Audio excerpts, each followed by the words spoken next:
All right, ladies, we have the last installment in our Feminine Power series. And today is going to be a fun one. And hopefully we make it through it. It's going to be fun. It's going to be fun. Let me say something that I hope will set you free. Your body is not your bargaining chip. It's your stewardship. We're going to talk about that. Or your responsible management of your body and your image. Physical power isn't about being the sexiest woman in a room. What it's actually about is being the most self respecting woman in a room.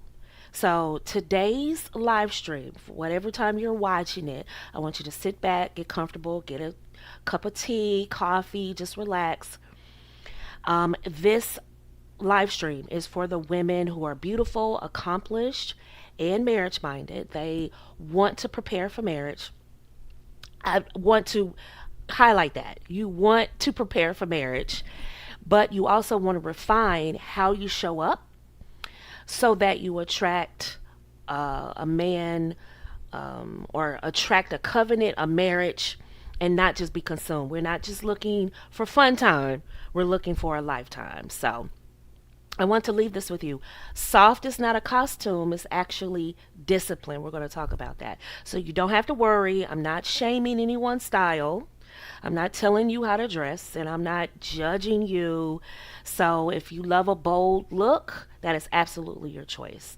I'm talking to the women who want a specific outcome, and that's courtship and marriage with a disciplined man, and we're going to come back to that too, how to present it in a way that matches that income. All right. That's what we're going to talk about today. So hang on with me. Let's go.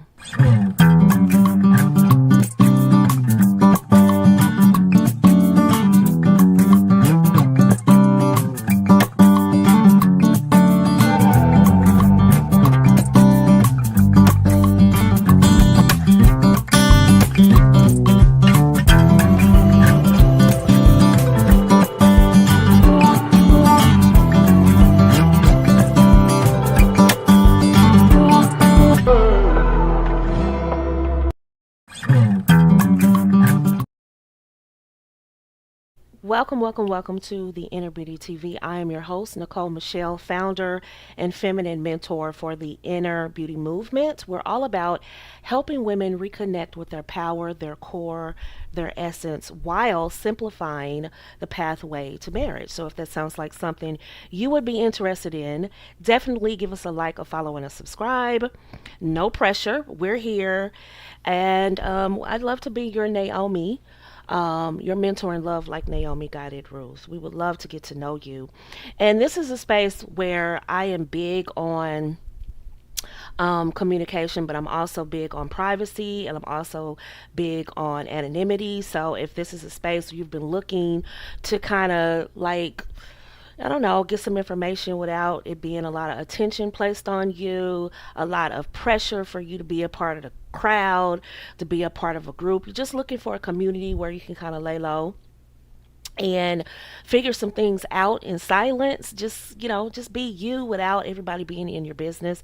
This is definitely the spot. We are a boutique movement. We're not about numbers and vanity numbers and going viral. We're all about helping people one by one, and just me sharing, some little wisdom with the ladies that may help them along the way. So, if that sounds like a space that you'd love to be in, you can download our Feminine Elite Society app. That's available on Apple and Google, and it's a private area. We're not pressuring you to come to events and show up and show your look. Hey, we want you to get the information how you get it with no pressure, no frills, no fluff. Just get the information. That's where we are right now. And I love this space, and I'm so glad that God led me to that position right now. I'm really glad. I'm really happy. Today, we're talking about physical power. We've had four weeks of talking about feminine power, different types of feminine power, and we ended up with physical power being the last one. We're going to talk about what really attracts the type of love and covenant. And it's really not about men, it's about our feminine brand, which I'm going to talk about in a second. Men are important, they are. By us improving our feminine brand, we also improve the type of men that actually come in our circle and actually want to stay in our circle. So, shout out to those of you joining me on the live and the rebroadcast. Hello and thank you. And shout out to the ladies that are joining me in the chat. You know how we do. Everything's private over here. If you want to know what we talk about in the chat, you have to join us on the live, which is every Tuesday at 1 p.m. After the show is over, any special offers that we made during the show are over and the chat goes away. So we want to keep everybody, I want everybody to feel comfortable and not feel like they're put on blast, but just kind of enjoy the space. You can even listen to us at work. But today, I want to really break down the physical power and understanding the physical power, because we have allowed the culture to dominate the conversation on how women should look and how they should present. And so when you kind of try to have the conversation about what is required for that next level, every woman says she wants the next level, but really not prepared for what the next level looks like, we have pushback. Let me give you an example.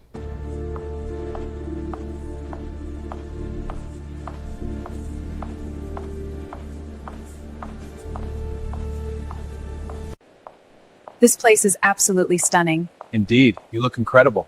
Thank you. Shall we join the others? After you.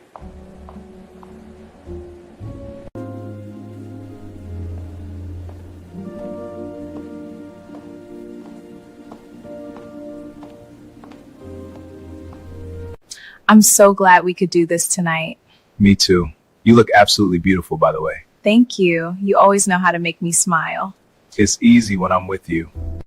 You look incredible tonight. Not as incredible as you. This place is magical, isn't it? It is. Especially with you here. To us. You look absolutely stunning tonight. Thank you. You look very handsome yourself. I'm so glad we could do this. Me too. I've been looking forward to it. You make every moment special. So do you.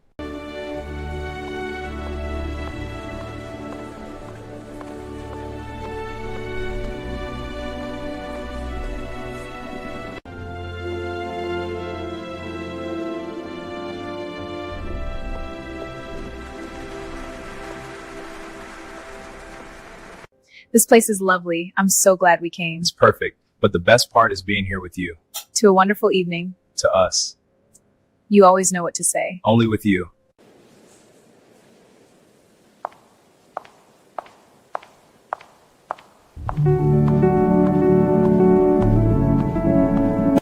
I have to say this is a lovely choice. I'm glad you think so. I was hoping you'd like it. It's perfect. The ambiance is so elegant. And the company's even better. I'm ready. You look absolutely stunning. Shall we? We shall.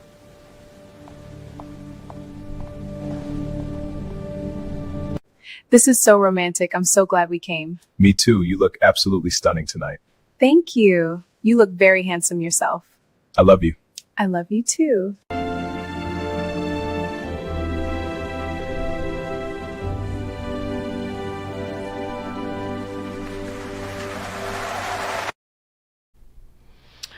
All right, ladies, let's talk about it. Let's talk about physical power. Now, put a 1 in the chat if you can hear me. I want to make sure that you can hear me. Put a 1 in the chat. Let's make sure the audio is on point. Just really quickly before I get started, because I hate repeating myself. Put a 1 in the chat if you can hear me. And were you able to see the video? Are you able to hear the video? Okay, good. Let's get started. We want to talk about physical power today, and why it's important to talk about physical power. I think it's important to talk about physical power so that women understand that physical power is a woman's ability to manage or steward her body, beauty, health, energy, and presentation with dignity and discretion. So her presence matches her standards and her goals. Okay. In other words, physical power equals self-respect made visible, caring for yourself and presenting yourself with honor, not for attention, but for alignment. So, physical power is how we manage our bodies, how we manage our health, how we manage our energy, how we manage our presentation, and our sensuality with dignity. We're going to talk about sensuality today. It's the ability to look like you respect yourself without needing attention to feel valuable. Okay, it's okay to want attention. It's okay to want people to look at you and label you beautiful. Nothing's wrong with that. Not at all. It's when you need it to feel valuable. That's the problem. It's not right versus wrong today. It's, does it match what I want? Does it match the life that I want? So, the mindset behind physical power is not to look good so a man will pick you, because I know that's the default pushback that a lot of women get, is that physical power is you're just trying to look good for a man. Physical power is honoring yourself first so the right man can recognize you. We're talking about self governance through presentation, not vanity. So I suspect that a lot of women will push back on this conversation today. I expect it, but not of the women that want the next level, not from the women that want to marry well, not for the women that want the next level. Right? I don't expect that pushback. They understand the assignment. They understand that it's about, thank you, Muta. It's about understanding what the next level looks like. And every level comes with a little more improvement. Not that we're not all doll babies and beautiful, but it does come with a little more refinement. Okay? And so why does physical power matter? Because as women, we understand our mindset, our temperament, our emotions, our soul, our heart. And when it comes to physical power, we just think it's all just beauty, which is a large part of it. Our presentation is a part of that too. We're going to talk about that. Physical power matters because your presentation is communication. Before you speak, you're already signaling how you see yourself, which is important. What you tolerate, which is even more important, what you're available for, yikes, and what kind of man you're trying to attract. All before you even say hello. All before you even say hey. All really before you get in the room good. People are already sizing you up based on presentation. So a woman can have her calm power, she can have her mind power, she can have heart power, she can have emotional power, and still lose outcomes because her presentation is sending mixed signals. Here's what I want you ladies to remember today. And you probably already know this, but I just want to reiterate it. Men are super simple. Men respond to what they think you're offering. Let me say that again. Men are super simple. Men respond to what they think you're offering. Make sure you're offering the right thing. Simple enough, right? How women lose physical power. This is how we lose physical power.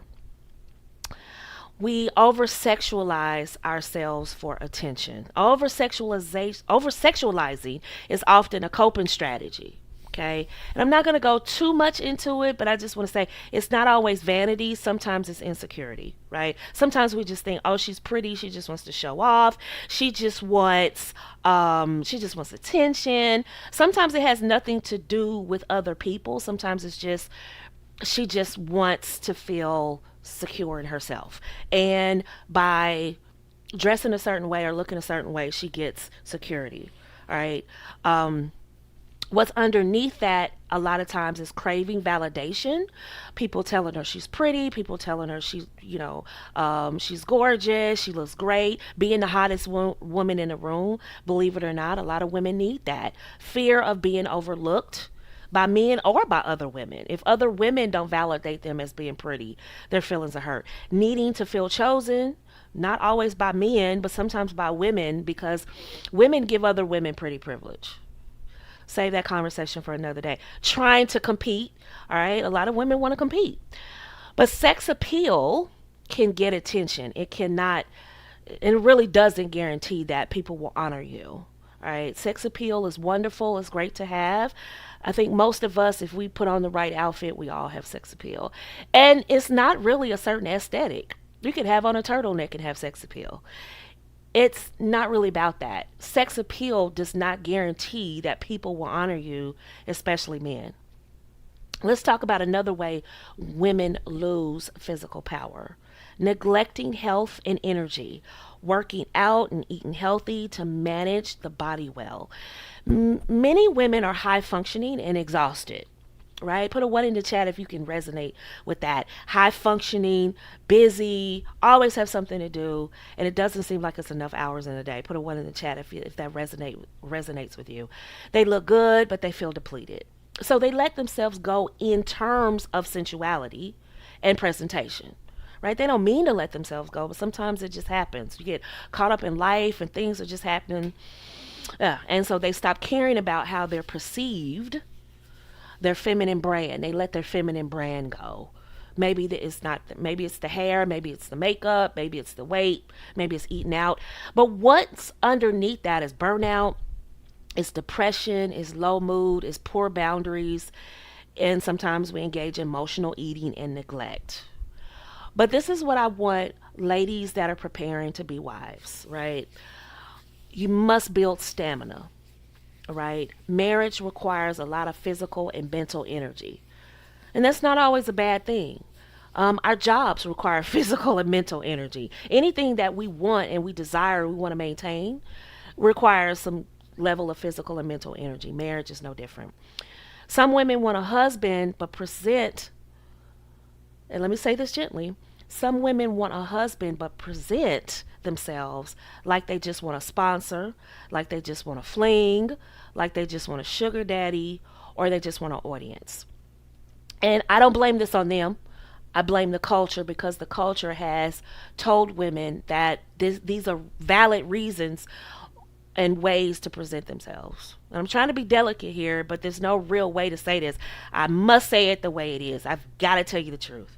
Right? Mixed signals look like hyper sexy online, and then we turn around and wonder why men don't commit to us, why they don't prioritize us, why they don't see us as a prize. There's no shortage of titles going, you are the prize, girl, you are the prize, but we don't teach the other side of that. If I'm a prize, I must carry myself, present myself as a prize, something that he must cherish and take care of, something that he must prioritize.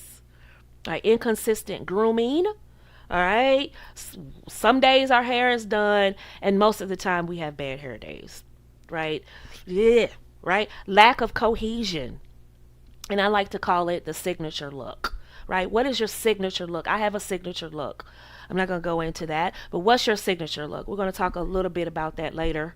All right. Your look should match your life goal. What is your personal brand? And I like to mention these ladies because they stick out to me, and you can put the ladies in the chat that stick out to you for their personal feminine brand. These ladies, to me, represented a feminine brand that resonated with me. And you feel free to put the ladies that resonated with you in the chat. The chat is going away after the live, so you're not in danger of anyone seeing what you typed. And if you're listening to the rebroadcast, feel free to put in the comment section what ladies inspired your personal feminine brand. But these are the ladies that inspire me. Diane Carroll. Diane Carroll, love it, love it, love it. Her personal brand it wasn't unique, but it's very distinctive.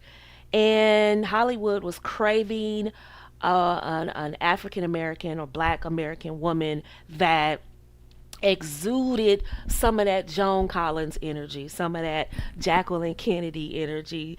It was just really starving for that. And she just exuded a feminine personal brand. I loved her feminine brand. It was elegance. It was silk blouses, couture gowns. It was the glam look. And she also, even when she dressed casual, it was still dressed up. Like, I could really resonate with that. I saw a lot of those ladies every Sunday church. So every Sunday morning at church, by the way. But it was just nice seeing a woman like that on TV growing up. Jacqueline Kennedy, I really love her look, her distinct look. Dorothy Dandridge, again, distinct look. And I'm talking about women that inspired me. Ladies, put the women that inspire you. All right. I'm a certain age. So, yeah, the ladies that inspire me are probably going to be older. But if there are some ladies that inspire you now, feel free. I would like to know. Audrey Hepburn is another one that inspired my look, my personal brand. Right.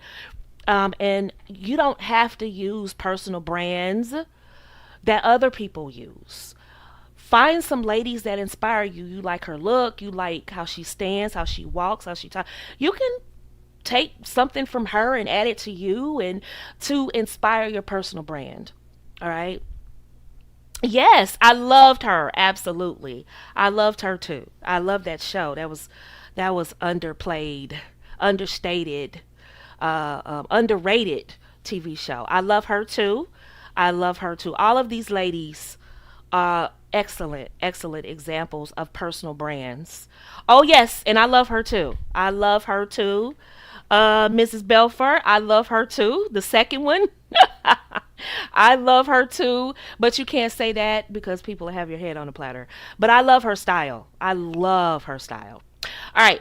So, what physical power looks like in the total woman standard that we have been setting for the past 5 weeks? Stewardship is simply management of your body. That's your body and your health, right? And stewardship is not obsession. It's only care. It's caring about your body. It's how you move your body, how you rest your body. You eat like you love yourself. You keep your appointments. All right. This is important. This is important, ladies. I'm telling you, as you age, nothing is more important than rest and lowering your stress, right? Because you will start seeing it around your waistline. You'll start seeing it in places where the cortisol, will. Okay, so make sure that you stay in contact with your doctor so that you can get the proper care, medical care, if needed, for as you ascend in age. And I love how the younger women are really big on their health. I love that. I love that. Love that. Love that. So I like to use these three words: move around, nourish my body, and rest. So, one of the ways we can show stewardship of our bodies is we can move around for 20 to 30 minutes most days. Whether that's take a walk, I have a stair step if I'm not able to get out of the house, or if it's just too cold for me to go walking. I kind of move around. I have stairs, so I'm up and down the stairs. You can nourish yourself. That means protein, water, and real food. And get you some rest. Take your magnesium to get you some rest. Sleep discipline. That means turn the cell phone off at a certain hour of the night. Put your cell phone on quiet and only there is a feature. I don't know about smartphones, but I know on Apple phones, there's a feature to where you can silence your phone and only certain numbers can actually get through to your phone. Wonderful feature, right? So you don't have to worry about if I silence my phone, my family calls me with emergency, I'll miss it. No worries, because that just adds to your stress. Go ahead and set that so that only certain numbers can get through in case of emergency. You need your sleep. You need at least 7 to 8 hours a night. Some people will say 9. That's absolutely too long. But for me. But 7 to 8 hours is usually where they tell women to get. Right? Sleep, discipline. If I get anything less than 6 hours, bags for days. I must get at least 6.5 to 7 hours, at least. Nervous system calm. That's why you need rest, so that nervous system can calm down. We put a lot of pressure on our nervous system, and we don't have any rest. We put a lot of pressure on our nervous system when we just drink coffee. No, we just need to go to bed. Go to bed at night, say your prayers, read your Bible, and go to bed. And just wake up the next morning, and here we are. So the mindset we need to have is I manage assets well, starting with my body, my time, my energy, and my image. And what this communicates is that you're stable, you're disciplined, you're not chaotic, you're not impulse led, and you actually are thinking about the long term.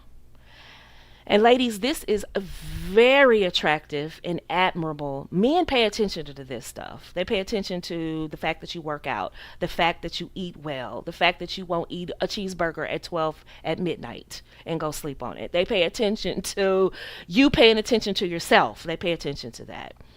And they appreciate it, especially if it's not in excess, but it's a woman that's taking care of herself. She cares about how she's going to look in 20 years. She cares about taking care of herself, which means that's going to trickle down to her family, right? So, ladies, please understand what I'm saying. This is not about being perfect or, without some type of blemish, or you have to be some type of doll, porcelain doll that no man. No, it's about just simply taking care of yourself, right? It's taking care of the body that God gave us, treating it well. And you don't have to look expensive, just look intentional. All right, so let's talk about presence. This is how you enter a room. And I love the conversation evolving around the culture where people are talking about enter the room and turn eyes and get people to pay attention to you. I'm going to take it a little bit further. And for the record, the Feminine Elite Society app is all about increasing your social capital, but in a silent way. We don't have to broadcast to the world that that's what we're doing. We just silently do it. We just silently working on ourselves. We just bloop, pop out, and we just have it together. That's what the app is all about. It's your secret weapon, right? You don't have to like go digging everywhere for every little thing. I promise you, a lot of stuff is there. I won't even go into it, but in terms of increasing your social capital and in terms of business and romance, the app is the place to be, right? Presence, and I'm going to talk about presence, is not just how you enter a room. And I love that conversation, but I'm going to expand it a little bit more, ladies, today. Presence is not just how you enter a room, it's how you show up in the room. And it's also how you leave the room.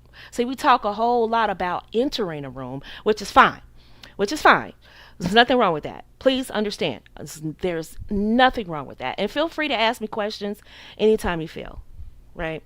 Just drop them in the chat. Presence is posture, it's eye contact, it's your pace, it's your voice, and it's your composure.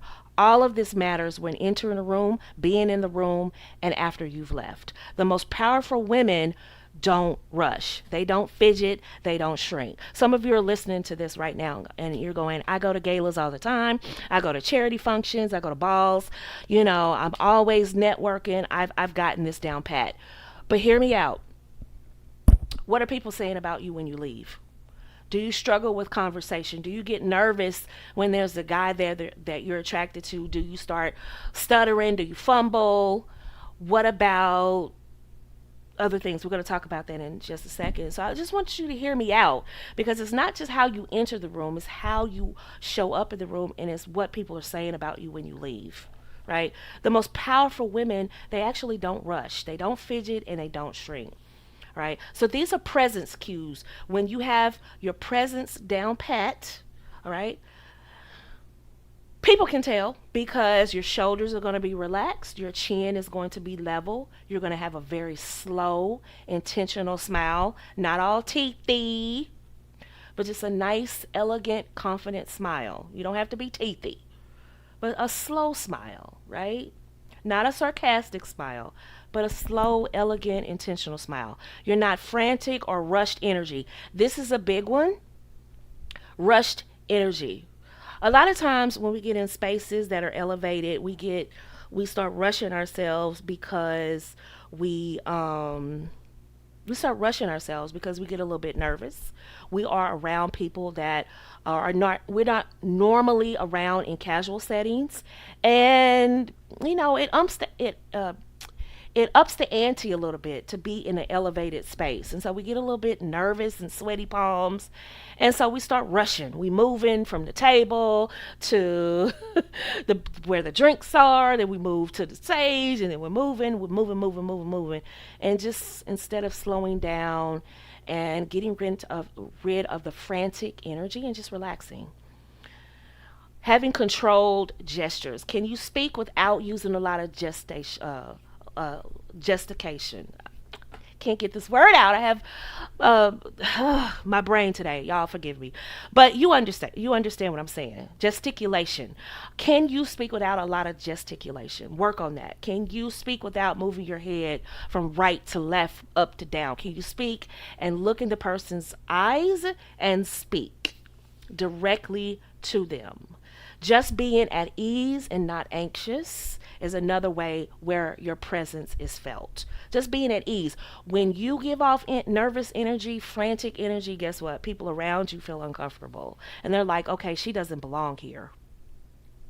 That's immediately what they go to. She doesn't belong here. Obviously, she doesn't belong here, and that's why she's acting this way. Presence is what makes you feel expensive without spending a dollar. You could have on a Target dress, shout out to Target, and nobody will care because you're so charming and lovely and warm, and your presence is felt. Nobody cares, right? People love to clout chase with the dresses and how much they spent. And I'm, in couture, designer, all of that is wonderful. But if your presence isn't felt and people are glad to see you go and they don't feel like you belong, it doesn't matter how much you spend on your dress and how designer your shoes are if your presence isn't felt in a good way.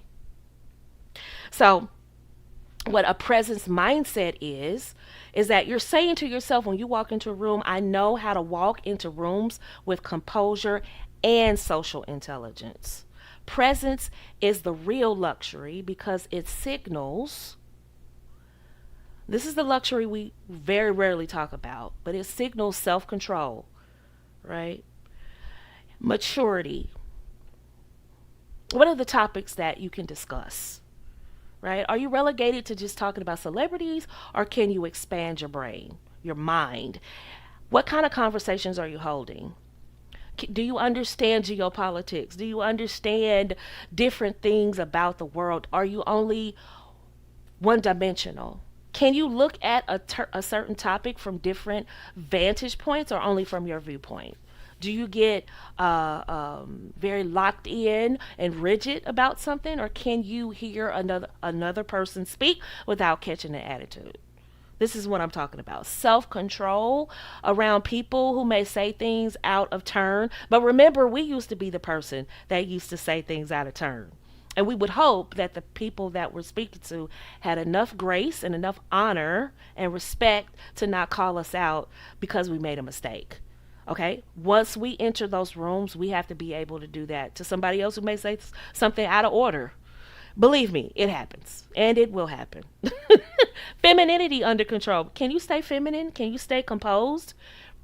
The culture has told us staying composed means that we're performing. I raise it's the other way around.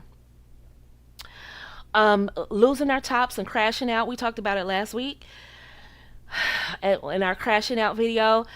That's actually performative. Staying feminine under control shows that you have a healthy control over your emotions. Losing it, turning over tables, cursing, going to jail, fighting. All of that is reality star level. That's cool for those people. But for you, femininity under control could mean you getting the job at the promotion or not. It could mean, wait, I saw her as my future wife, but then this happened. No, thank you. Emotional regulation embodied. You can embody your emotions. You're not flying off the handle every time something doesn't go your way. Here's a big one. How at ease are you in the company of your peers? This is powerful. When we're talking about luxury, when we're talking about presence, it's not just walking in a room, baby. It's everything you do from the point you open up that door to the point when you leave. You get in your vehicle and you leave. How at ease are you in the company of your peers? That is huge. Have you ever seen a woman who's beautiful come across other women and she seems fidgety around other women? It's almost like she's sizing herself up against the other women. Have you seen that? I've seen that. How are you at ease around other attractive women? There are some women that are only at ease when they're around other women that are not as attractive as them. Yikes. Are you at ease around other people with different backgrounds? Maybe they have a different socioeconomic background. Are you mean to the help? Are you mean to the service staff? And never call them help in public. Please don't do that. Are you mean to the service staff? Are you mean to the waiter, the maitre d', the waitress, the valet? How do you treat people? It's the small, minor details that make you elegant, that make you have physical power. All of this is playing into your presentation, your feminine brand. Believe me, nothing is worse than people knowing as you're the one that's going to cut up when you don't get your way. Lo and behold, everyone duck. She didn't get her way. Somebody's getting cursed out. Tables are being turned over. The cops got to get called because she didn't get her way. That's your feminine brand. It's going to be very, very limited, right? Marital status. Can you be at ease around other married women? Can you be at ease with single women? If you're a single woman, can you be at ease around other single women? If you're a single woman, can you be at ease around a circle of married women? Will you start to feel weird? Ask yourself, just be honest to yourself, with yourself. Will that make you feel kind of uneasy to be around? You're the only woman in that group that's single? Because when you go to certain events, that will happen at times. You might be the only single one. And flip it, you might be the only one married in the crowd. That happens too. And a little bit deeper, you might be the only one that's happy in the group. Racial backgrounds. Are you at ease around women that are not of your racial group? This is huge because some women, I belong in the room. Well, if you belong in the room, baby, own it. That means everybody in there, you don't see color. You don't. You're like, okay, who are you? It's nice to meet you. What company are you from? It's being able to make small talk with just about anybody. They could be from the Ukraine, they could be from Brazil, they can be from Brussels, they can be from Taiwan. It doesn't matter. If they speak English, whatever language that you're speaking, right? You're able to have a conversation with them and not what I've seen at times when we're at high level events and high level situations. Women who scream and holler that they belong in these rooms and they are highly accomplished, very beautiful, but then they get very rigid and stone when it comes to group women from other backgrounds. No, you can't do that. You have to understand the next level. If you get a man that is high status, high producing, and he's your match, he needs you to understand the assignment. He needs you to go in there and talk to those ladies and get to know who is the grand dame, who is the mover and the shaker, who is the yes woman, who is writing the checks, who is making the calls, because every man that is high producing like that is going to be surrounded by women that kind of know what's going on. I'm not going to go too much into that, but that's for the Future Wives Club. But listen, you need to know who's the mover and the shaker, who's calling the shots. Because we assume that it's the mama bear calling the shots. It's not always the mama bear. Sometimes it's the family office. Sometimes it's the other phone. I won't go too much into that, but you need to be able to talk to people. And if you're dating a man from another background and you have an attitude with those people, guess what? They're not gonna approve him marrying you. Like, you don't get along with his family. And the same thing with your family. If he came in and didn't speak to anybody and had his nose up in the air and just a lot of assumptions, guess what? Your family's going to say, we don't want you marrying him. He's not personable. He doesn't like us. Same thing. Ladies, how at ease are you with other groups of people? We seem to kind of like, at times, we think we have figured it out in the office, but it doesn't always translate in real life. And I'm telling you, that's part of your physical presence. That's part of your physical power. I'm sorry. Your physical power is your feminine brand. And if your feminine brand is people can't get along with you, you can't make small talk, you're in the break room, you're standing by the microwave, and she's pouring her a cup of coffee. You can't speak to her and say, hey, good morning, how you doing? Well, hello, how are you? Ready for a busy day? Oh, something. Make small talk. Practice. Okay? Practice. That could be the difference between you getting an invitation to a out of the office event that you never would dream that you would be invited to, or it could mean shutting you out. And shutting you out socially in corporate America sometimes means shutting you out business wise. But you all get that, right?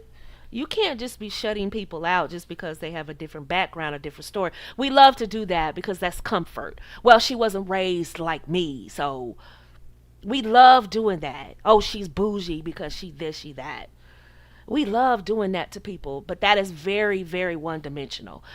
I have made some of the best friends once I got rid of my little assumptions and stereotypes, and I think it would do a lot of women a lot of good. Oh, well, she was raised here, so she's different. Oh, she's a church girl, so she's different. Oh, she was raised across the train track, so she's different. Oh, she was. How about we just get to know people? And then we make the determination if there's someone that we want to be around. But being stuck up is never good because, one, it doesn't encourage personal growth. When you have friends from all backgrounds, that gives you even more conversation. It expands your horizons in the way you view the world. We can go all over across the globe and we can't speak to our neighbors. That's insane.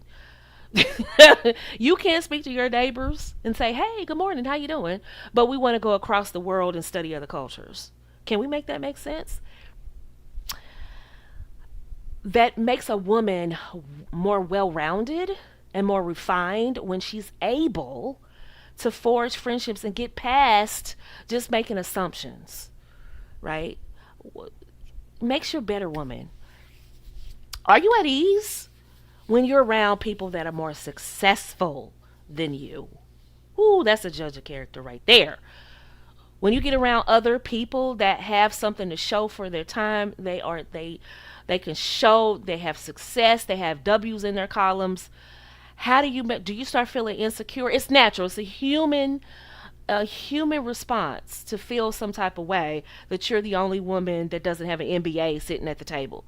I get it. I understand. But how do you respond in that moment? Do you catch an attitude? Do you pick a fight? Do you turn the table over? Or do you try to stay in the conversation the best way you can? Do you smile and nod and enter the conversation when it's appropriate, or do you bow out with an attitude? That's the presence I'm talking about. That's the presence that most women need to work on, right? Most women. Most. That means the majority. We need to work on being around women that are better than us. And I don't mean better as in human beings. I mean better as in they may be prettier, they may be more successful, they may be married, or they may be have more freedom, they may have more money. We need to work on that. Thank you so much, Phineas, for the $10 super chat. He says lurker extortion fee for the tip jar. Good afternoon. Thanks so much. Thank you so much, bro. I appreciate that. You're listening?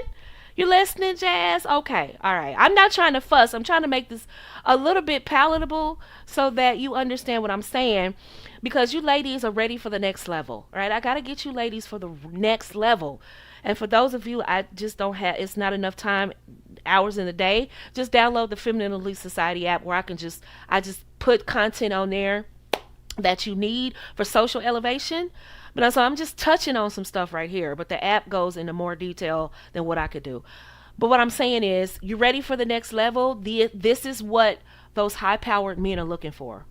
Can you hold a conversation that isn't just about business and networking? Yikes. How personable are you? See, a lot of women I used to work with can talk all day about business. They can talk all day about, and I worked in a law firm, so you can see how juicy that conversation was. They could talk about uh, work. They could talk about, and no, hey, I used to work in a law firm, so I'm not taking shots at women that work in law. I'm just telling you that we have to be more than one dimensional. We have to be well rounded. What is our conversations consistent of? Gossip, street gossip, celebrity gossip, nothing but business and networking, office gossip, office drama, office work? Or can we speak about other things than those two topics? How personable are we? Like I said, you're in the break room and someone walks in, male or female. You're warming up something in the microwave, or you're sitting there eating your sandwich, and they come in and they sit down or something. You can nod. A lot of times you're just minding your own business, but sometimes you can do the head nod. You can, how you doing? Good to see you. Hope you have a nice day. See you later. See you around. Whatever. Practice. Practice, practice, practice. How charming are you? How personable are you? Are you friendly? Really, that's what I'm asking. Are you friendly? I've seen women online that I would be afraid to meet in person. I think I would need a security guard to be around them. I think I would need um, law enforcement around me and my husband. I need both to speak to some of these women in person, because their energy, even online, is hard. It's not friendly. It's not warm.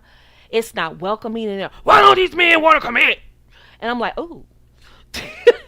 Oh, yikes. Ooh, let me back out of the room. They give off lumberjack energy. Like, they want to fight. They want to build a house. Or do you want to build a house, or do you want to be soft? They don't give off energy that they're friendly, much less they want to get to know other people. Do you have an air about you that repels people from getting close to you? Ask yourself that. Are you too guarded? Do you rely solely on your looks to make an impression and not polish your personality? That's a big one. That's more than just entering the room. It's also how you show up around people you don't know, people that more educated than you, people more well traveled than you, people with a different status than you, people that are different racial background than you. How do you show up? How do you show up?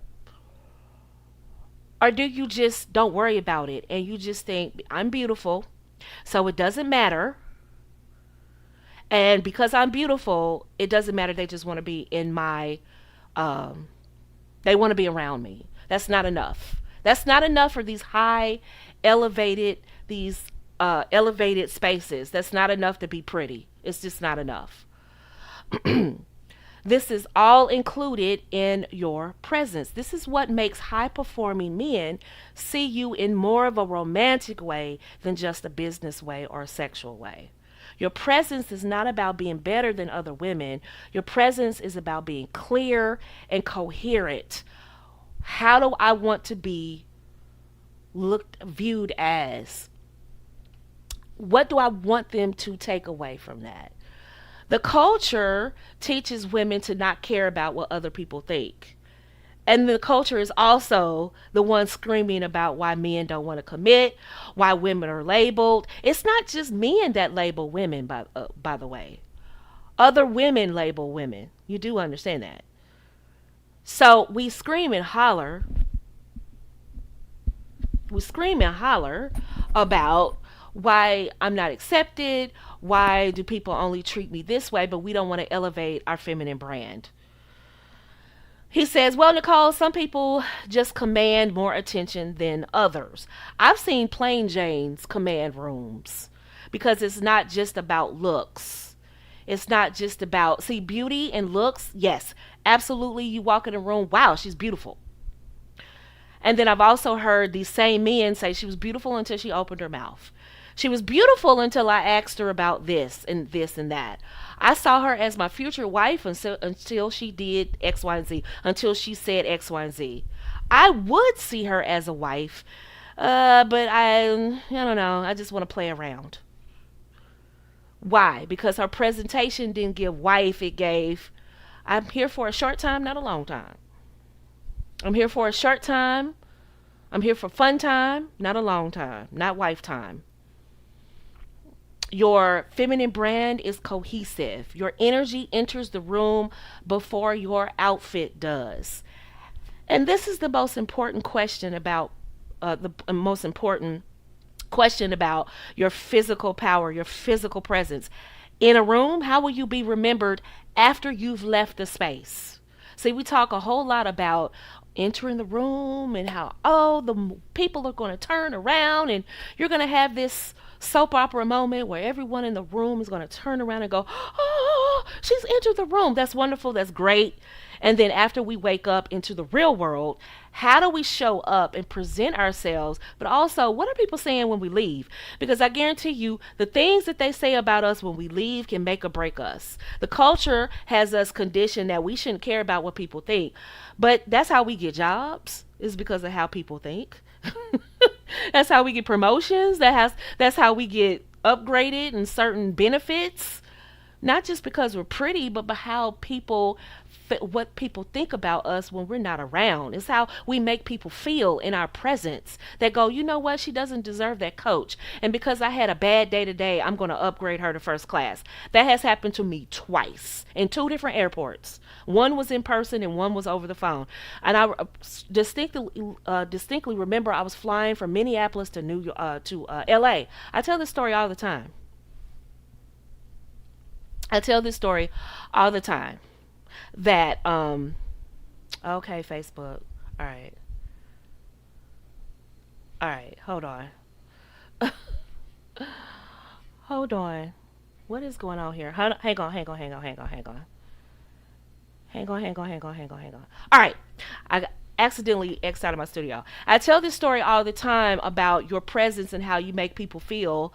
You don't have to be the most beautiful person in the room, although that helps. But it also helps when you have a pleasant attitude. I was flying from Minneapolis. I was laid over in Minneapolis and I was trying to catch my second leg of my flight from Minneapolis to LA. And I remember I was flying and we had bad weather in Minneapolis and everything was backed up. And I remember calling in to the airline, and I got a lady and she came on the line already with an attitude, and she was like, oh, it was almost like that. It was almost that bad. She was just like, hello, thank you for calling, blah, blah, blah, blah, blah. She did her whole spiel, and I could tell she was tired because everybody and their mama was calling the airlines that day because it was a glitch all over the country basically, and Minneapolis was backed up. I had already spent the night in Minneapolis, so I was ready to get out of the first thing smoking. So I was really, I had spent the night in Minneapolis.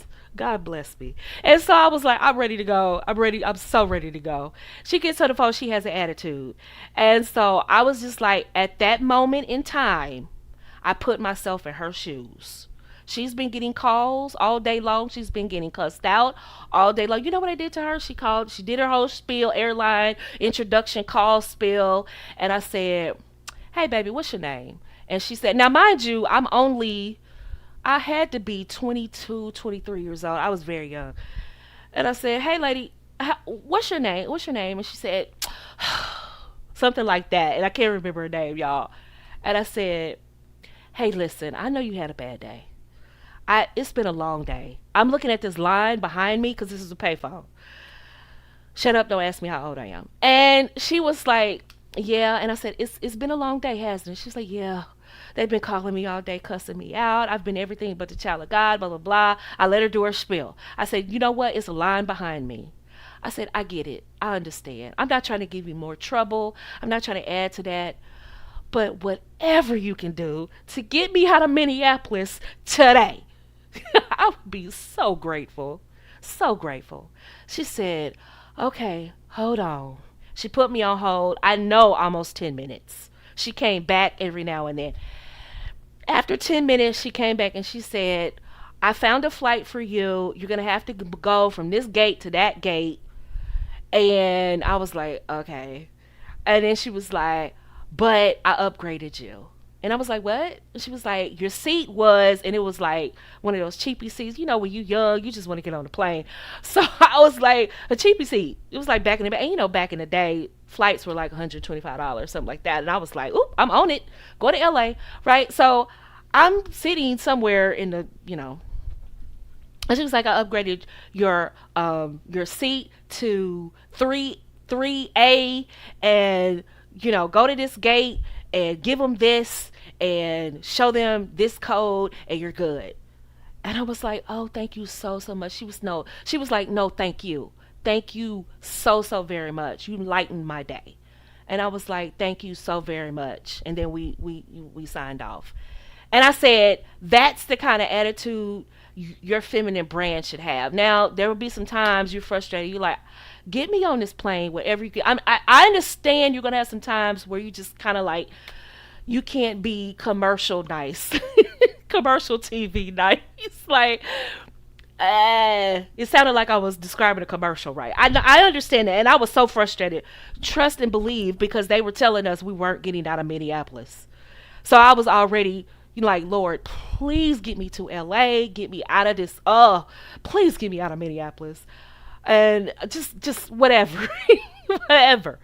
Right. And so they were saying the likelihood of us getting out of Minneapolis was slim to none. So I was already feeling some type of way, but I just heard it in her voice, and just something was like, just be nice. Just be nice. Ladies, my beauty had nothing to do with that phone call. She didn't know what I looked like. I didn't know what she looked like. All she heard was my voice. She heard the kindness in my voice. I'm not saying I'm the prototype and I'm perfect and I get it right every single time, but I got it right that time, and I got first class. My 21-year-old self got first class that time, and I've never looked back ever since. But the point I'm trying to say is here, ladies, is that sometimes your beauty can get you only so far. It's when you open up your mouth. Do you give pleasantries? Do you make people feel good? How do you make people feel is the memory that they remember after you leave. If you were short with people and sniping at people, you had a wall up, you're mean, you're not warm. Let me just say, you're not warm. You're just kind of guarded. People remember that. People remember that. People like people around them that make them feel good. Right? And you're going like, what does this have to do with physical power? Everything, because it encompasses not just your look, but it's your presence. How do you show up? How do people feel around you? What kind of energy do you give people? Yeah, bless other people with peace. I love that, Jasmine. She said you truly blessed her with peace. I love that, Jasmine. Bless people with peace. Right? Will you get it right every single time? No, because you're human. But give yourself grace. But from now on, work on it. Work on it. It's okay. I work on it. Sometimes when I'm frustrated, like the other day, I'm an empty nester. My daughter moved out, and I try my best not to be a helicopter mom and go over to her apartment and buy her, oh, you need some curtains and you need some new. I try not to do that. I cringed. I walked in her bedroom and I was like, she needs some curtains. I said, you know what? Okay, baby, mama's gone. I try my best not to go over there and hound her. But anyway, I'm an empty nester. I called the cell phone company. I was like, yes, I get to remove her from my bill. I no longer have to pay her cell phone bill. And I called, and he said, oh, we could, when you first come on the phone and you're calling the cell phone company, they ask you, why are you calling? And I said, I want to cancel a line. Do you understand that they knocked $100 off my bill just for me saying that one line? Do you understand I want to go through the roof? So you tell me I've been paying almost I was paying $263 a month, and he just knocked $100 off my bill just because I said I want to cancel a lot. Do you understand how upset I was? My eyes were bugging out. I was looking at the phone like I wanted to throw it across the room. I was like, you mean to tell me? I'm sorry, I had a flashback. So, ladies, you understand what I'm saying sometimes. And I said to the man, I put the phone to my chest and I said, Lord, let me take it down a notch because I am hot right now.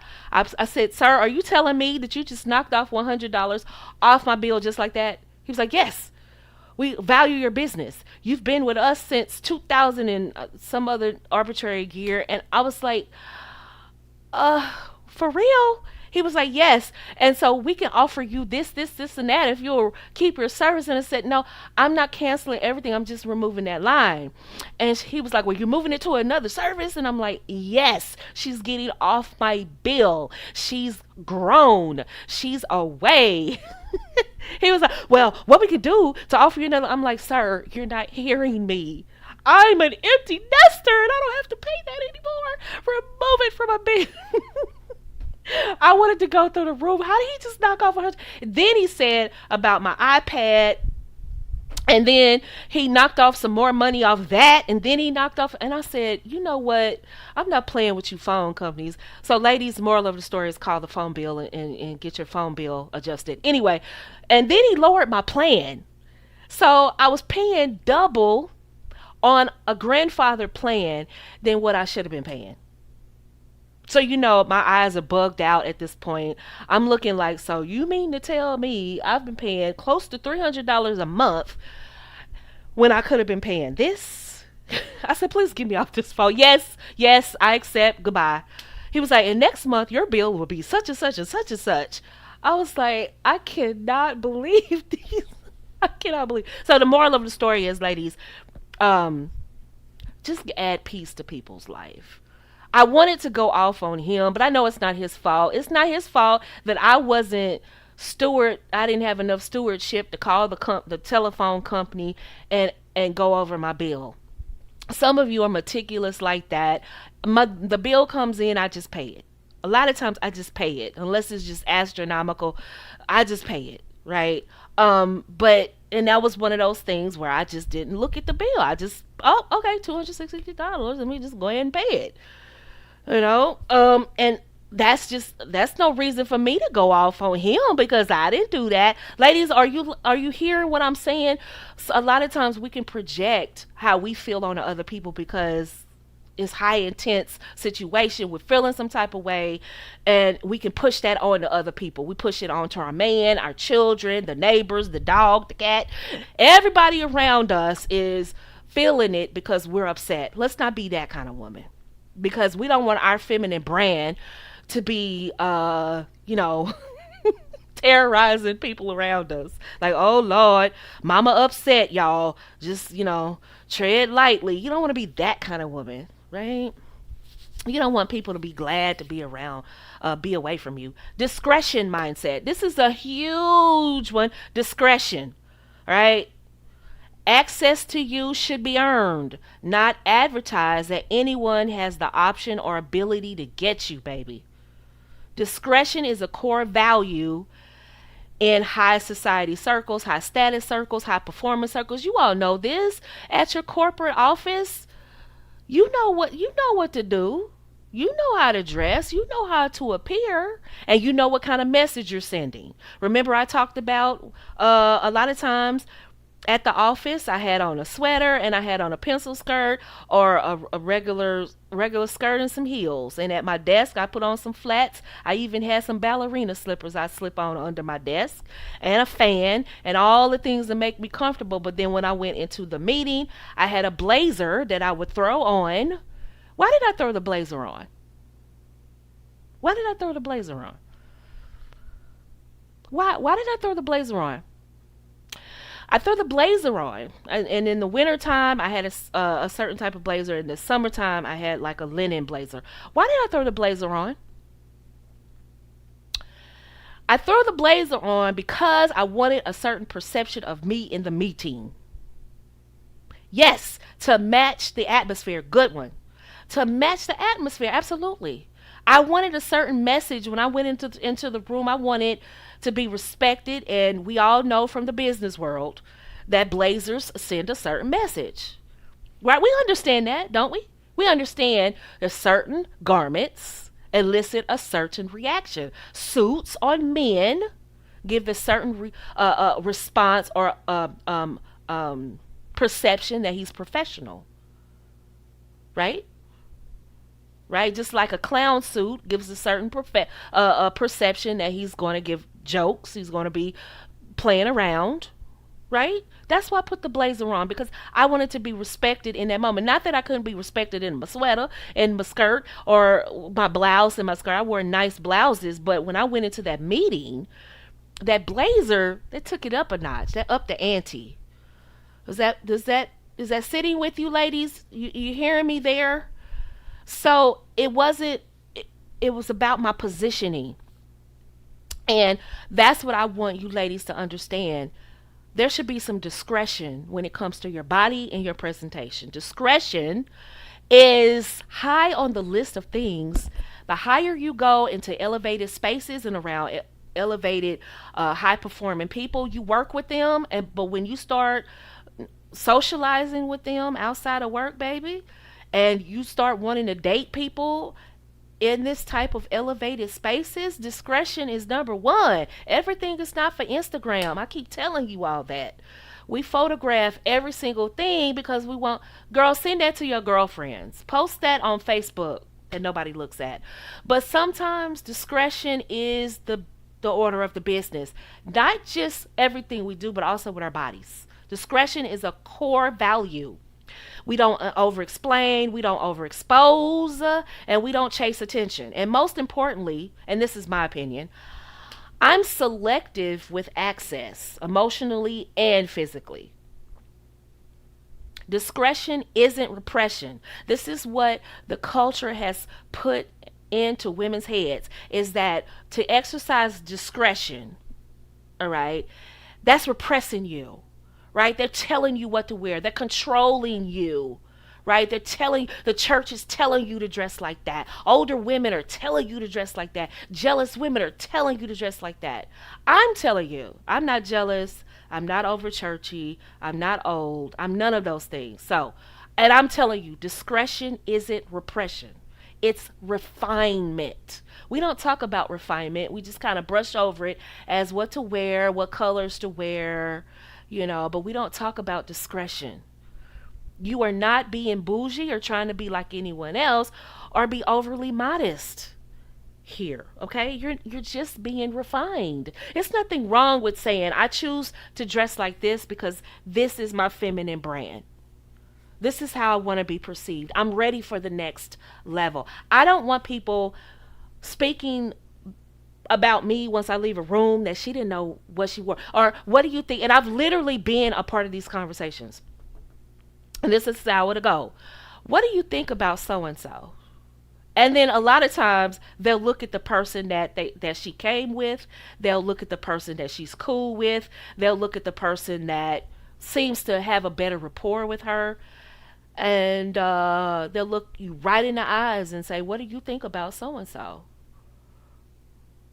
And I've had to be the person because she is a lovely young woman. And they go, well, what did you think about her outfit? Because that's really what they want me to. Well, what did you think about her outfit? And I go, it was beautiful. I love that color. I love it. Beautiful. It accentuated her skin tone. So wonderful. So beautiful. And then they'll roll their eyes and go, Cindy, what did you think about her? Oh, I think she's lovely. So we're all pretending. We're all pretentious. Because we're not going to shoot her down. But that's the conversation that's going to be had. Now, when I'm not around, they're going to say, well, what did you think about her? Because Nicole was full of it. She wasn't going to tell us, well, what did you think? Did you see that dress? I couldn't believe that she actually wore that dress to this event. Hasn't anybody told her how to dress? This is not how we dress in society. Ladies that are on the app, you remember the show I had you ladies watch? And everything I've told you about high society circles was literally, and this was not a scripted show. This is all off the cuff. And they literally said everything I've told you ladies about how society works. They talk about you like a dog. They will give you one shot and they will tell you, okay, this is how society is. We'll let you get away with that dress this time. But the next time and the next time and the next time you do it and you go, screw you, high society people. Meanwhile, you want to be around high society people. And then you talk about them and you say they're bougie and then you come back wearing the same type of dress they told you not to wear. Then they talk about you like a dog behind your back. I told you ladies to go watch that show. I told you ladies everything. I said it in the message. Everything I've told you ladies is true. And I'm glad it's on TV for you to see that I wasn't just making this up. People like, oh, they just trying to pass their ideals on to you ladies because they want to control. I'm not trying to control you. I'm telling you, that's how they talk about us behind our backs. When we come in there dressed like whatever we want to dress like, yes, if we're there for the fun time, not a long time, they're like, oh, she's a working girl. Okay, cool. And even then, they're looking at the people that brought you. Like, you don't want to be perceived as that. You don't want to be perceived as, okay, you're there. Oh, she's one of those. You don't want to be perceived as that. You want to be taken seriously. Right? And I've heard the conversations they have about a lot of people behind their backs. And people can try to protect you as much as possible. And I even in the show, they talk about it. If you're on the Feminine Elite Society app, you know what show I'm referring to. Even on the show, the girl tried to tell you, I'm trying to protect you. I'm trying to keep you from having to go through them saying this to you. Because if they say it to you, it's going to hurt worse. And I'm your friend. I'm trying to tell you not to wear that dress. And she said, the heck with it. I come from Pennsylvania and I can wear what I want to wear. And she did all the... Mm-hmm. And her friends had to let it be. And they talked about her like a dog because she just refused because she thought they were judging you. She had a complex about society. When you go into high elevated areas, you don't change the rules. You follow the rules or you get out. That's how they look at it. It's not a color thing. It's not a race thing. It's not a. It is. This is our group, and you can be in it, but follow the rules. If you come in and you want to break rules, because that's what you want to do, because culture told you that you could do whatever you want to do and people are supposed to accept you, they are quick to remind you, we don't have to accept you in our group. And we don't care about you yelling racism. And we don't care about none of that stuff. We don't want you dating our men. We don't want you around our business. We don't want you, and we don't care that you're calling racism. We could care less. This is our circle. This is where we get to shine. This is where we get, and they will tell you. And if you think I'm just talking about Caucasian women, you're sadly mistaken. Oh, I've seen some black women be bougie too, baby. They will tell you in a heartbeat. Oh, you didn't grow up like me. Let me tell you something. And they won't say it like that. You won't say, they'll smile in your face. And you'll think, oh, I got my way in this scenario. Oh, they didn't tell me off, because that's what you're used to. You may be used to people just telling you off and keeping it real. They will smile at you. They'll ching ching with you, clink glasses with you. Oh, oh, I love that song. The band is so lovely. And they will talk about you like a dog as soon as that event is over. I've seen it. It has nothing to do with race. It's about decorum. It's about discretion. If everything you see and do you put on social media, baby, you're not ready for the next level. Trust me on that. You don't believe me? The ladies on the Feminine Elite Society app, I want you to go under TV shows and you'll see what I'm talking about. You'll see what I'm referring to. Real time. And those ladies are not African American. They're not Black American, whatever you want to call them.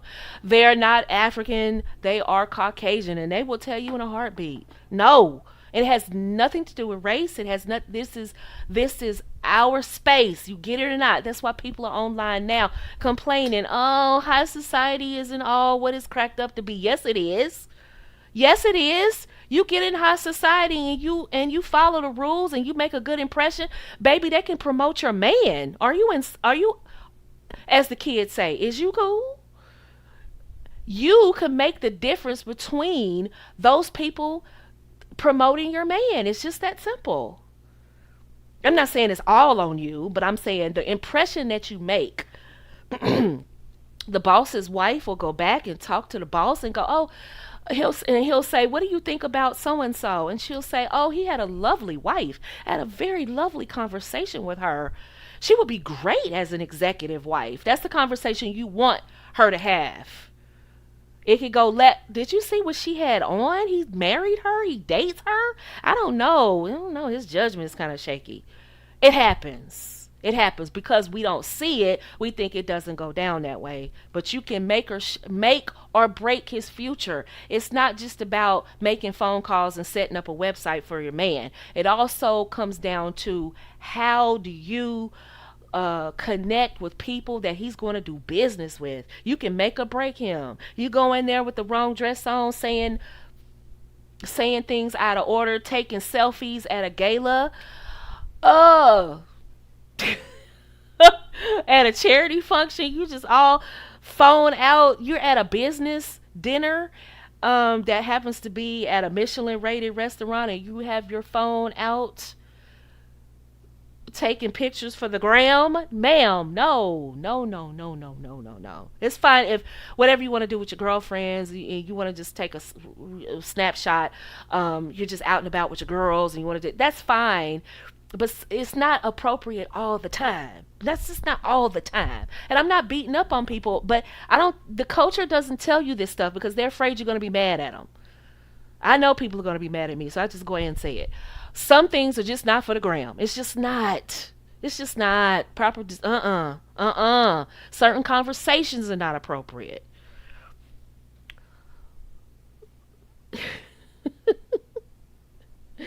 It's no lies. I'm at corporate job and went out for lunch. A young lady had on fishnets and a full face of makeup.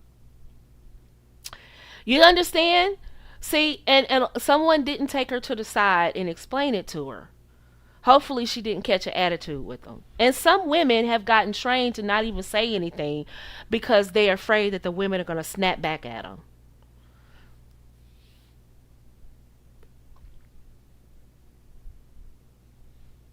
All right. But it's refinement. You are not bougie or trying to be like anyone else or being overly modest here. You're just being refined, and that's okay. People are drawn to that in a positive way. This avoids this avoids people misjudging you. Is knowing discretion. People are going to say what they want to say, but you can present your feminine brand in a certain way. All right, let's talk about coherence mindset. What does this mean? It means your presentation matches your desired outcome. Okay. If you want courtship for marriage, you must present like marriage is the goal. And I say this all the time, right? If you want marriage, you don't market yourself like you're fleeing. We've mentioned this when it comes to communication, that future wives must not be caught speaking like the culture. It repels the men that you're actually trying to marry. This is why I did the Future Wives Club glossary. Ladies, by the way, we have our Future Wives Club mastery class tonight, so don't forget. But that's why I did the glossary, because we shouldn't be saying certain things that's out here in the culture. They say a lot of things we shouldn't be saying. Even if it's in the chat, even if it's on social media, there's certain things we shouldn't be saying. We absolutely shouldn't be saying it to a man. And I put it in a glossary because it was a whole lot of things. It was a whole list of things. I said we need to stop saying those things. And then I gave you what we should say. And I actually explained why those things, we understand those things, but through the masculine ear, he's going to hear something else. We cannot say that. Right. And plus, when the culture says things that we say, they mean something totally different. Like provider. We actually mean provider. Right? You use your resources to take care of the home. That's not what they mean. And we have to move away from some of these terminologies. Right? It's not about being right or wrong, though. It has to match what you want. So let's not focus on, is this right? Is this wrong? No. Does it match what I want from my life? When you're getting dressed, ladies, I'm not telling you what to wear or not to wear. Notice I'm not going to do that. I want you to just ask yourself a question when you're getting dressed. Does this match the level that I want to be? Period. And if your answer is yes, I have nothing to say. If your answer is no, I can help you. Download the Feminine Elite Society app. So let's talk about sensuality. I'm wrapping up. We're getting there. Sensuality is not about exposure, right? We're going to go down the rabbit hole with sensuality today. And I have a book called The Art of Sensuality. If you just want to go in depth with this, you can cop that on theinnerbeautymovement.org if you want to go deeper in sensuality. I'm just going to talk about it a little bit, not a whole lot right here. Sensuality is femininity under control. It's subtle, it's soft, and confident. Now, before you blow your top and say, Nicole is attacking my sexuality, she's trying to teach me to put my sexual... No. Hear me out. This is why in progressive Christian circles, they do talk about sensuality, but in the context of marriage, which the Future Wives Club, we're going to talk about sex a whole lot in the next few weeks. We need to talk about handling his pursuit without sex, because that window of before sex, we it's a lot that needs to transpire before that, and the culture puts a lot of emphasis on sex. So we haven't mastered how to be pursued without sex, and to shift a lot of our energy from sex to showing up as his wife. We haven't really leaned into that. We just, oh, get him to pursue you, get him to pursue you. Okay, but what about this other piece here? Right? What about this other piece here? Notice I don't really talk about how to get him to pursue you, because everything that I'm telling you is positioning you to be pursued without having to, how do I get him to pursue me? No, everything I'm telling you is a method to the madness. You master calm power, mind power, heart power, physical power. Guess what? Men pursue you. It without even work on your part. You master your feminine brand, you never have to worry about a man wanting to be in your space. But we must talk about sex. Let's talk about sensuality. And so in a lot of progressive circles, Christian circles, they do talk about sex. I'm talking about progressive churches. A lot of churches really shy away from sex. I get it. I understand. So we're not going to put that on all Christian churches' jacket. But what I will say, there are some churches that do talk about sensuality, but they do it in the context of marriage, because that's the safe container for women to explore their sexual beings. That's where it's designed to protect you. He has committed to you. He's protecting you. That's why the church is always talking about sex within the confines of marriage. But the culture wants you to believe that everybody that tells you to wait until marriage is keeping you from something. Yeah, it's keeping you from STDs, an unwanted child, a heartbreak, a bad reputation. Must I keep going? Embarrassment. Not to repress women. We're not trying to repress women, but to warn them that too much sensuality in public sends the wrong message, sweetie. It sends the wrong message about you. Our society may encourage women to be overexposed, even reward them, but we also know that doesn't translate well in terms of respect in the boardroom with our peers, and even with high society men, or high status men, or high performing men. That part of you is kept behind closed doors for the man that has stepped up to protect you. And this is a lesson my father taught me, and maybe your father did too. You can put in one in the chat if this is the case. A man that truly loves you. Think about everything that's been happening lately with women's clothes and women's appearances and how women are shown in public. Remember this, and my daddy told me this, and even my husband said this recently. A man that truly loves his woman will not allow her, and I said allow her to be overexposed for any reason. Not on the stage, not in a photo. He's not going to allow that, because he loves her. He's protecting her. And protection isn't always raising up a fist to defend her. It also means protecting her image as well. It also means protecting her reputation as well. Remember let me go back. Remember in the movie Menace to Society, where Kane was just out here doing his thing. And it's a ton of movies, but I'm just thinking about something really quick. And remember in the movie, Kane was real short with Alina after he had her body. And he was very dismissive with her. And her cousin wants to defend her honor after the matter. He wants to defend her honor. This is what your husband is saying to you. that I want you ladies that are future wives that are listening to me under my sound of voice, don't ever forget what I'm getting ready to tell you. Your husband does not want to be out here fighting over you and fighting to defend your honor. You should understand your honor before you even meet him.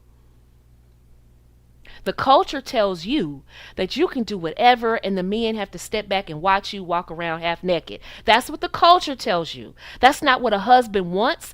And yeah, he'll salivate over a woman like that. Yeah, that's potato chips. That's not healthy. That's not cauliflower and broccoli. Yes, that's cool. Yeah, I could have her ride around in my expensive car so I can get daps for my friends and get high fives from my boys. And yeah, ooh, you knocked her down. Ooh, yeah, ooh, uh-huh. But at the end of the day, he doesn't want to fight for your honor. You should already understand your honor by the time you meet him. You should already be walking in that. You understand your honor. So he is okay with, put a 1 in the chat if you can still hear me. Want to make sure my audio is good. Let me check my audio. Somebody's saying they can't hear me. Put a 1 in the chat if you can hear me, because we had a snowstorm earlier today, so want to make sure okay. All right, so you can hear me. He wants you to understand your honor ahead of time. The more successful a man is, and I say this with my whole chest, and I'm not backing away from this, the more successful a man is, the more he needs you to understand the assignment. He needs you to understand what to wear, when to wear, how to wear it, and he has no problems defending your honor, because you already understood your honor. He does not want to have to fight and defend the honor of a woman who doesn't already understand her honor. She's already half naked. She's already showing too much. He would have to fight every day. He has to fight not only for her honor, but now his honor. Okay, now he has to defend why he's with a woman that thought it was okay to even wear that. And we see that all the time, all over social media. We see it all over, all the time. These very women, I had an opportunity to work with somebody that was in reality TV, and they didn't understand the assignment.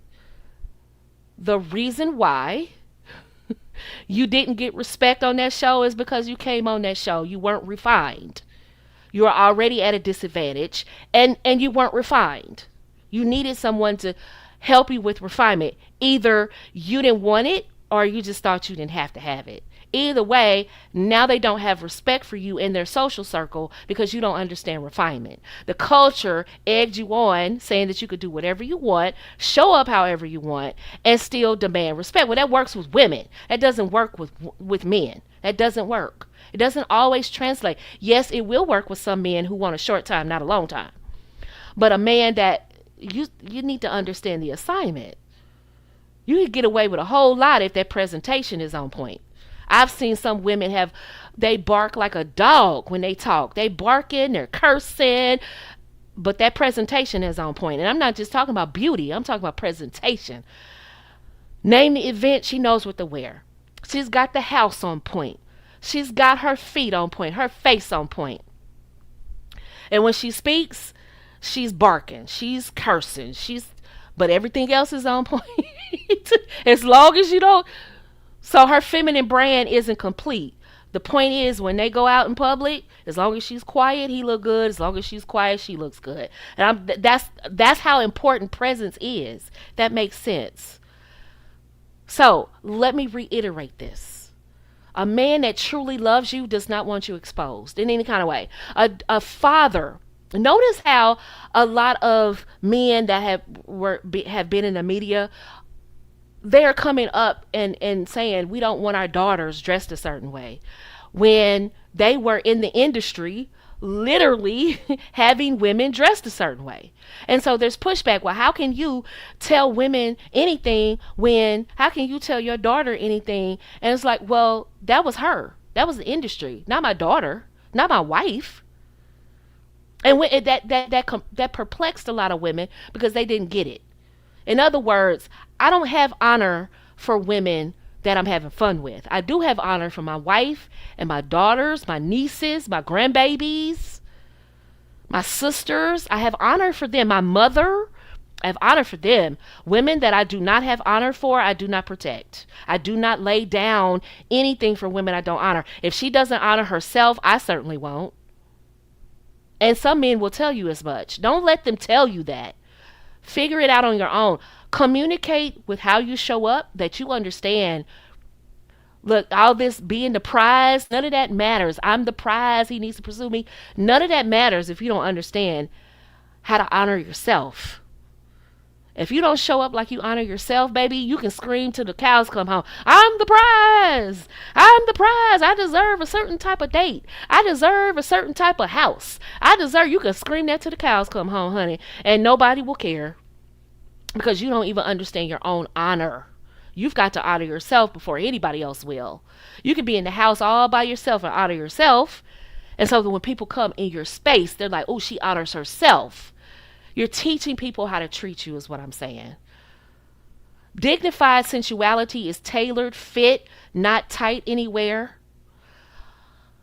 Notice I'm not telling you what to wear. I'm telling you how to present yourself. One feature highlighted. It could be your legs or your neckline or your back. Never all. We talked about this in the Executive Wife course. Quality fabrics. Clean, scent, soft hair, manicured hands, elegant makeup.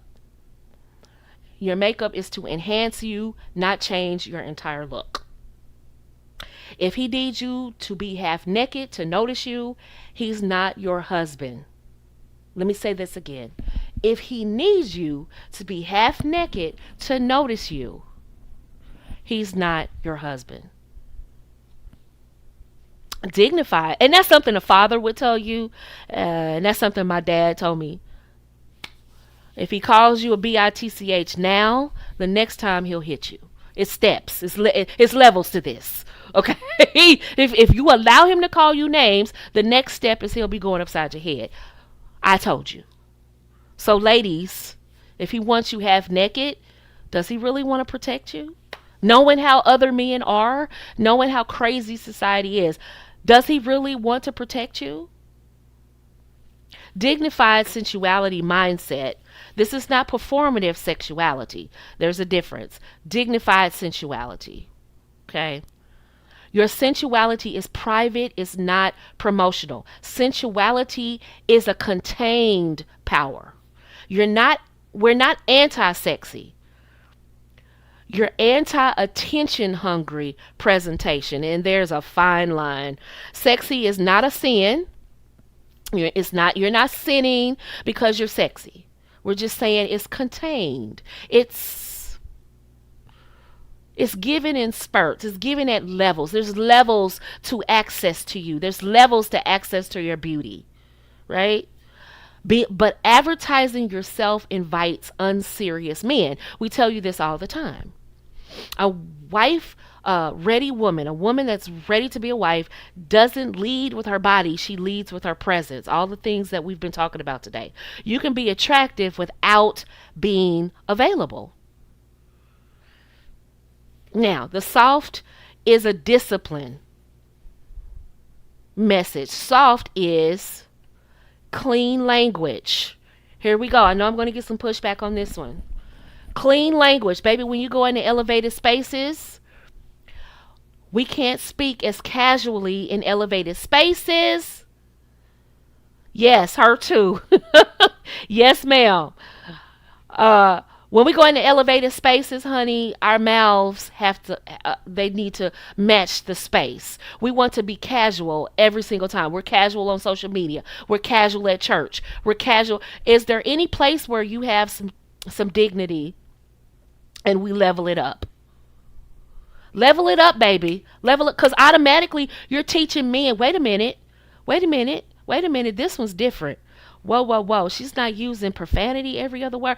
Profanity is never used in public or not at all. And this is what I said years ago, and that post went, I don't say it went viral, but it got a lot of likes. I said profanity is the ghetto of language.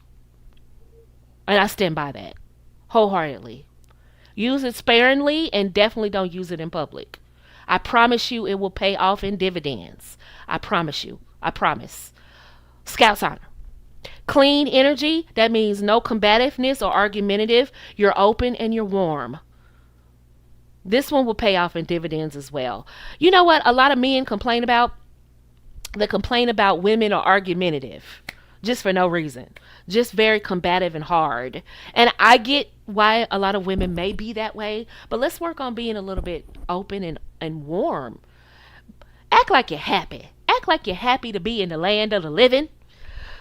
Don't act all upset sometimes. Give a little smile.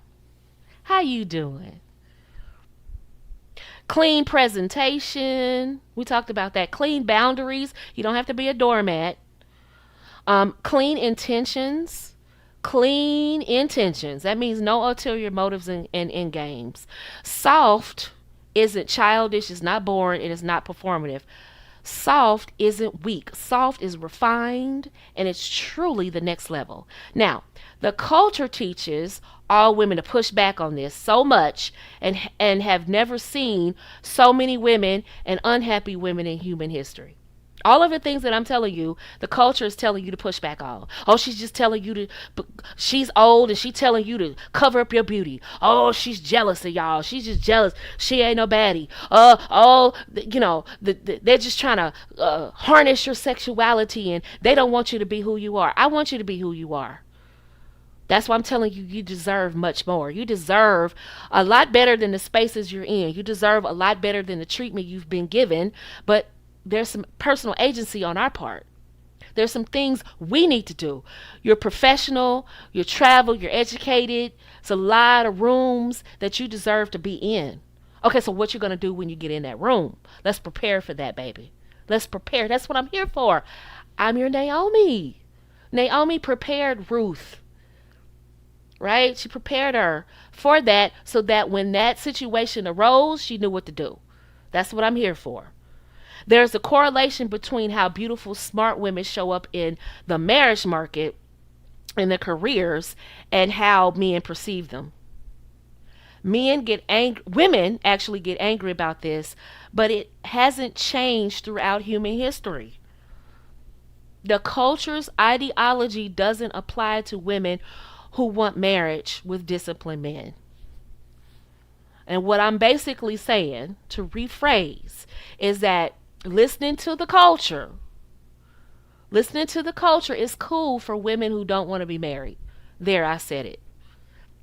A lot of the culture advice is cool for women who don't want to be married. For women that want to be married in this day and time, let me tell you something. They're very rarely giving compliments anymore. And ladies, you put a 1 in the chat if you disagree with this. Men are having a hard time giving women compliments, taking them on dates, calling them on the phone, asking for phone numbers. There's a little bit of a pullback from that. And when I was coming of age as a young woman, I had no shortage of male attention, viable dates to go out on any day of the week I wanted to go. Had no issues. Why? Because that was the day and time. You smile at a man, boom, he's walking over to you. He's going to ask you for your name. You're going to key. He's going to ask you for your phone number, and he's going to call you. You're going to talk on the phone. When you have determined that you all like each other, he's going to ask you where you live. He's going to come pick you. He's going to ask you for a date that you're available. He's going to come pick you up. He's going to take you to the restaurant. He's going to pay. You're going to have a good time. He's going to pay. He's going to take you home, kiss you on the cheek, your forehead, or whatever, and then you're going to chalk that up as to a nice date. That's what we could count on back in the day. Now, not so much. So I'm telling you, the way things have gone, the culture has pushed male and female relationships so far back. This is not a gender war. I'm just telling you, I'm being practical, and I'm telling you how to win out here. The culture is setting you up for failure. You want to keep a man away from you, you stand 10 toes down on that stuff the culture is telling you. Go ahead. Go ahead. Let's see how that's working out for you. See how that's working out for you. And I'm not saying this to be mean. I'm telling you what's real. Because people, they don't want to talk about this because they're looking for numbers to validate. I'm not. I can tell you. I'm cool. And I can tell you the truth. The truth is the culture will keep you single. And we like to put it on our friends and our family and the church. All of that's the culture. A lot of these places, a lot of these things are culture. I don't have all the answers, but what I can tell you is a lot of the culture, rhetoric that women spew, and honestly, I don't even think that they realize that it's toxic. I think that it's just the norm. They don't even realize that they're actually shooting themselves in the foot. You know how many times I've heard women that are beautiful and accomplished say some of the wildest things, and I'm like, did she just say that? No. Somebody should have told her not to wear that. No. Where's her publicist? Who is talking to these people? And the very young woman that I told you about on the reality show looked a hot mess. She could have showed up a whole lot better. A whole lot better. Has someone told her, please don't go with the culture. The ladies that you're on the show with are all about culture, and see where that's gotten them. You go on there and you show some class and some sophistication, and they'll always remember you because you set the standard. You came on that show and you set a standard. But no, not many women want to set a standard. They want to be like everybody else. They want to be cookie cutter. Let me tell you something. The successful men that you all want are not cookie cutter men.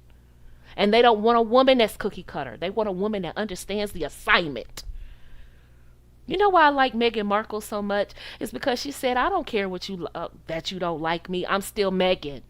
And I still got my man. And I still have my family. And I still do what I do. And I'll have this show. And I'll do it my way. Because this is really who I am. And if you don't like me for who I am, that's fine. But I will remove myself and set boundaries for people who attack me and my family. That's why I like her, because she set healthy boundaries and she let them know. And so people attack her. Oh, she wants attention. She wants to. No, you all kind of stalk her. Where's pictures of Lilybeth? Where's pictures? You all stalk the woman and then get mad when she does a public appearance. Like, the woman can't win for losing, but she does set healthy boundaries. And that's what I like about her. She understood the assignment. She didn't go over there saying, I'm American and I get to do what I want. And if you want me, it's got to be this way. She went over there, she learned the customs, she learned etiquette, she learned the way of the family. Huh? She didn't kick down the door like Foxy Brown. Boom! This is me. I'm Megan. I'm American. I do it my way. No, she went over there, she played the game. It was her husband that made the decision. I am the leader of this home, and I'm saying I have to protect my family, and I don't feel safe here. But she went over there and played the game. She did it. She understood the assignment. That's how you do it. You don't go and kick in doors and telling people that have an established circle how to do things. You go in there, you play the rules. Play by the rules. You can't change anything from the outside, baby. Do you know every parvenu has always tried to change the rules from the outside, and it's always backfired. It's supposed to.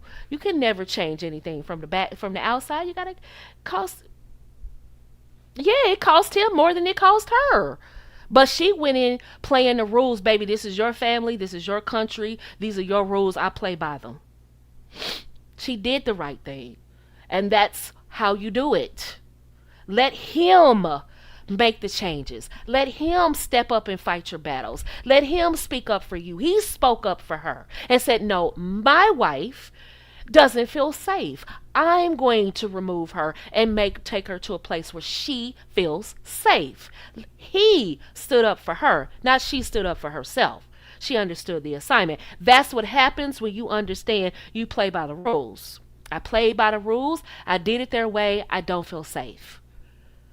What are you going to do about it? You my man. And he said, got it. Understand the assignment. My wife doesn't feel safe. Let me do what I have to do to make my wife feel safe. That's what a husband is supposed to do. That's the man that honors you because you honored yourself. She honored herself. She showed up as a wife. He saw her as such. He honored her as such. And those vows meant something to that man. He gave up everything for her. That's love. That's what a man, I'm not saying a man has to be a prince of a country to do that. I'm saying his love for her, his demonstration of love for her is what I'm speaking of. But also, she had responsibility in that. He couldn't show up for a woman like that unless she understood her value. That woman understood her value. She came in being honored and she played by his rules. Okay, this is his social circle. I have to play the rule. I understand that, but I also honor myself. I'm not going to try to dress like other people. I'm going to dress like myself. I'm not trying to be other people. I'm going to be myself. Shout out to her. Now, last three things. This is last thing before we go is we're gonna do a little exercise I want you to do. For those of you listening to me on the broadcast, you can pause it and come back to it whenever you do it. But here's a practice. I want you to choose 3 words for your look. We're talking about your personal feminine brand, right? And give 5 ready-made sets that I want you to choose from, right? I feel like I want to sneeze, but it won't happen. All right, so if I'm talking and I sneeze, forgive me. All right, the first set, and you can choose which set. There's no right or wrong answer here, but I cup these words together to help you come up with your feminine brand. All right, the first one is elegant, feminine, intentional. The second one is soft, refined, or modest. Your third one is polished, warm, and premium. Your fourth one is classic, clean, and composed. And your last one is graceful, timeless, and elevated. Now, whenever you get dressed, ladies, whether that's going to work, going on a date, going to church, right, posing for a photo for social media, whatever the case may be, I want you to run every decision through those words that you chose. I'll give them to you one more time. The first one is elegant, feminine, intentional. So, for example, if you chose this for your personal brand, elegant, feminine, intentional, you're going to run your outfit through these words. Is it elegant? Is it feminine? Is it intentional?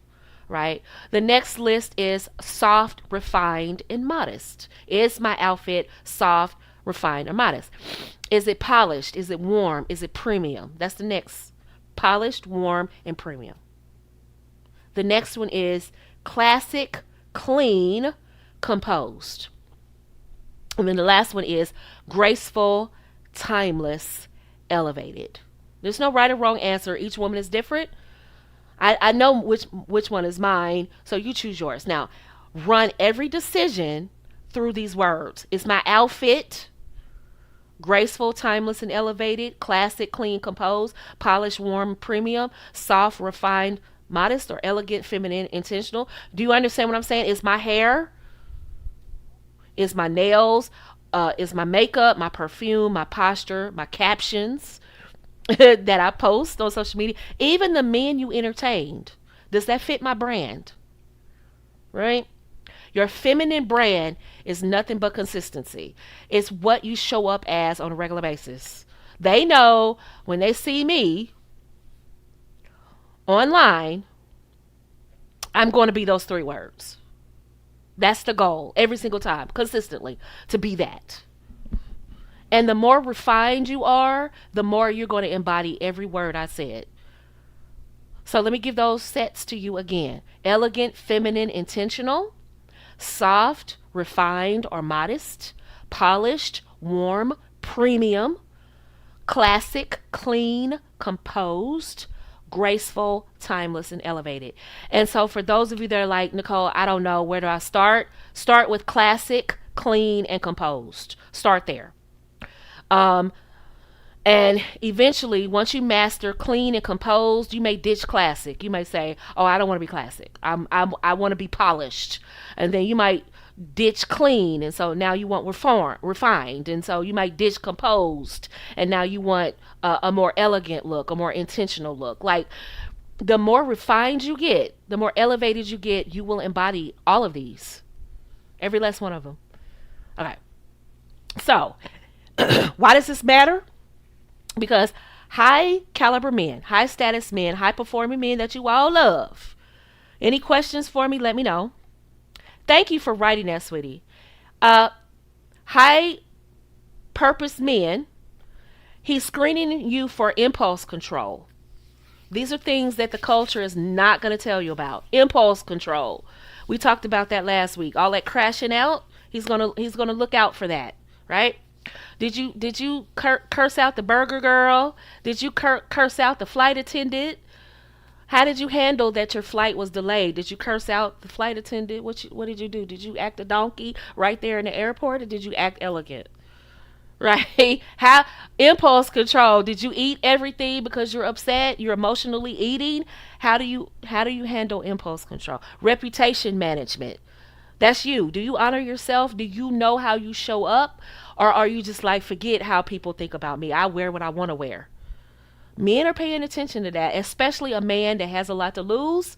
He doesn't want a woman that doesn't care about what people think. He cares about what people think to a degree. To a degree. How you live your house, yeah, not so much. But people will say, "Oh, that's not what wealthy men want." Yeah. When wealthy men want to play, what they will accept not as is more liberal than what they'll actually marry. The woman a man plays around with is going to be a lot more liberal, a lot more open, a lot more laid back and casual than the woman he actually marries. Why? Because that woman is attached to his legacy. He doesn't want to be remembered for marrying the town harlot. I'm sorry, that's harsh, but that's what it is. He doesn't want his daughters attached to the family whore. He wants his daughter attached to a woman that people go, "Oh, that's your wife? I love her. Yes. Can you see if she's available for next month? We're having an event for the ladies. I would love for her to be in attendance. She would be a great addition to our circle." That's what he wants to hear. He doesn't want to hear, oh. He doesn't want to hear giggles after your name. He wants to go, "Oh, that's your wife? Oh, good. Can you invite her to our garden party next week? I would love for her to come." And I'm not saying you're even interested in those things. It's the point that they want to include you. And I'm not saying that your value is wrapped up in what other people think. But a high performing man who's a mover and a shaker, men that are not movers and shakers could care less about this. They're like, "Hey, I got up, I went to work, I got greasy, I came home, I ate some macaroni and cheese, I'm good." He doesn't care about, but the men that you all are talking about, the high status men, high performing men, they absolutely do care. They may not be suit and tie every single day, and they may not be going to galas every single month, but they need you to understand the assignment when he finally goes. So if this is not your bag, this is not your cup of tea, that's fine. Just understand that's fine. Just understand that it'll be a different type of guy. As long as he's disciplined, as long as he's good to you, that's all that matters. Right here, I'm talking about elevation right here. This presence conversation, your physical power, this is for women that are ready to elevate. Not for women that are ready to stay the same and they want society to bend to their will. No, women understand the assignment. I must show that I fit in his world. Shout out to Phineas. Thanks so much for the $5 super chat. Being an ungrateful, chronic, loud complainer does not make you sophisticated. Some people think it does. Absolutely, I agree. I agree. You ready for these rooms, ladies? I know you are. Emotional stability. Are you going to crash out every time you don't get your way? Every time he says no, doesn't mean it's no forever. Hopefully, fellas. I know y'all not out here telling women no. But the times that he does say no, are you going to crash out? Or you do like me and you pout and get your own way anyway? Some men, they like to, they just want to see you pout. They want to see your reaction for them saying no. Now they want to give it to you, or maybe they're not going to give it to you right then and there, or maybe they're saying no. They don't want to do something because maybe they don't want to feel like doing it that night. But maybe, and I'm talking about going out or doing something, or maybe they don't want to take that trip right then and there. That doesn't mean forever and amen no. It just means no right then and there. And sometimes you can ask for clarity instead of crashing out. Social awareness. We talked about this. Social awareness. How do you show up in society? How do you show up socially, on social media and in person? Long term orientation. So, physical power is about signaling I'm safe to build a legacy with. You are putting that man at ease. I'm safe to build a legacy with. I had a conversation not too long ago, and women were upset. They said, oh, men just want to marry women that are safe. Men want to marry women that are easy. And I said, yes. And they were shocked that I said this. And I said, yes, they want to marry women that are easy and women that are safe. And they said, yeah, but they'll cheat with the woman that's not safe. And I said, yes, you're right. They absolutely will sneak around, lie, cheat, and leave her at the house on Christmas Day and Valentine's Day. Absolutely. Well, why is that? Because she's easy and she's unsafe. Duh. Who wants to build their legacy on sand? What smart man do you know wants to build his legacy on land? I'm sorry, on sand. He wants to build his legacy on a firm foundation. He wants to build his legacy with a woman that understands life's assignment with being with him. Yes, you're going to have your ups and downs, but you understand the assignment, basically. Every day won't be easy, but for the most part, you're easy to get along with. That doesn't mean you're a doormat. It doesn't mean that you say yes to everything he proposes, but it does mean you're cooperative. He can get along with you. He's not screaming at the air every time you walk away like, ugh. He's not sitting in the driveway depressed that he has to walk in the house and deal with you. Come on now. He wants an easy woman that he can get along with. Duh.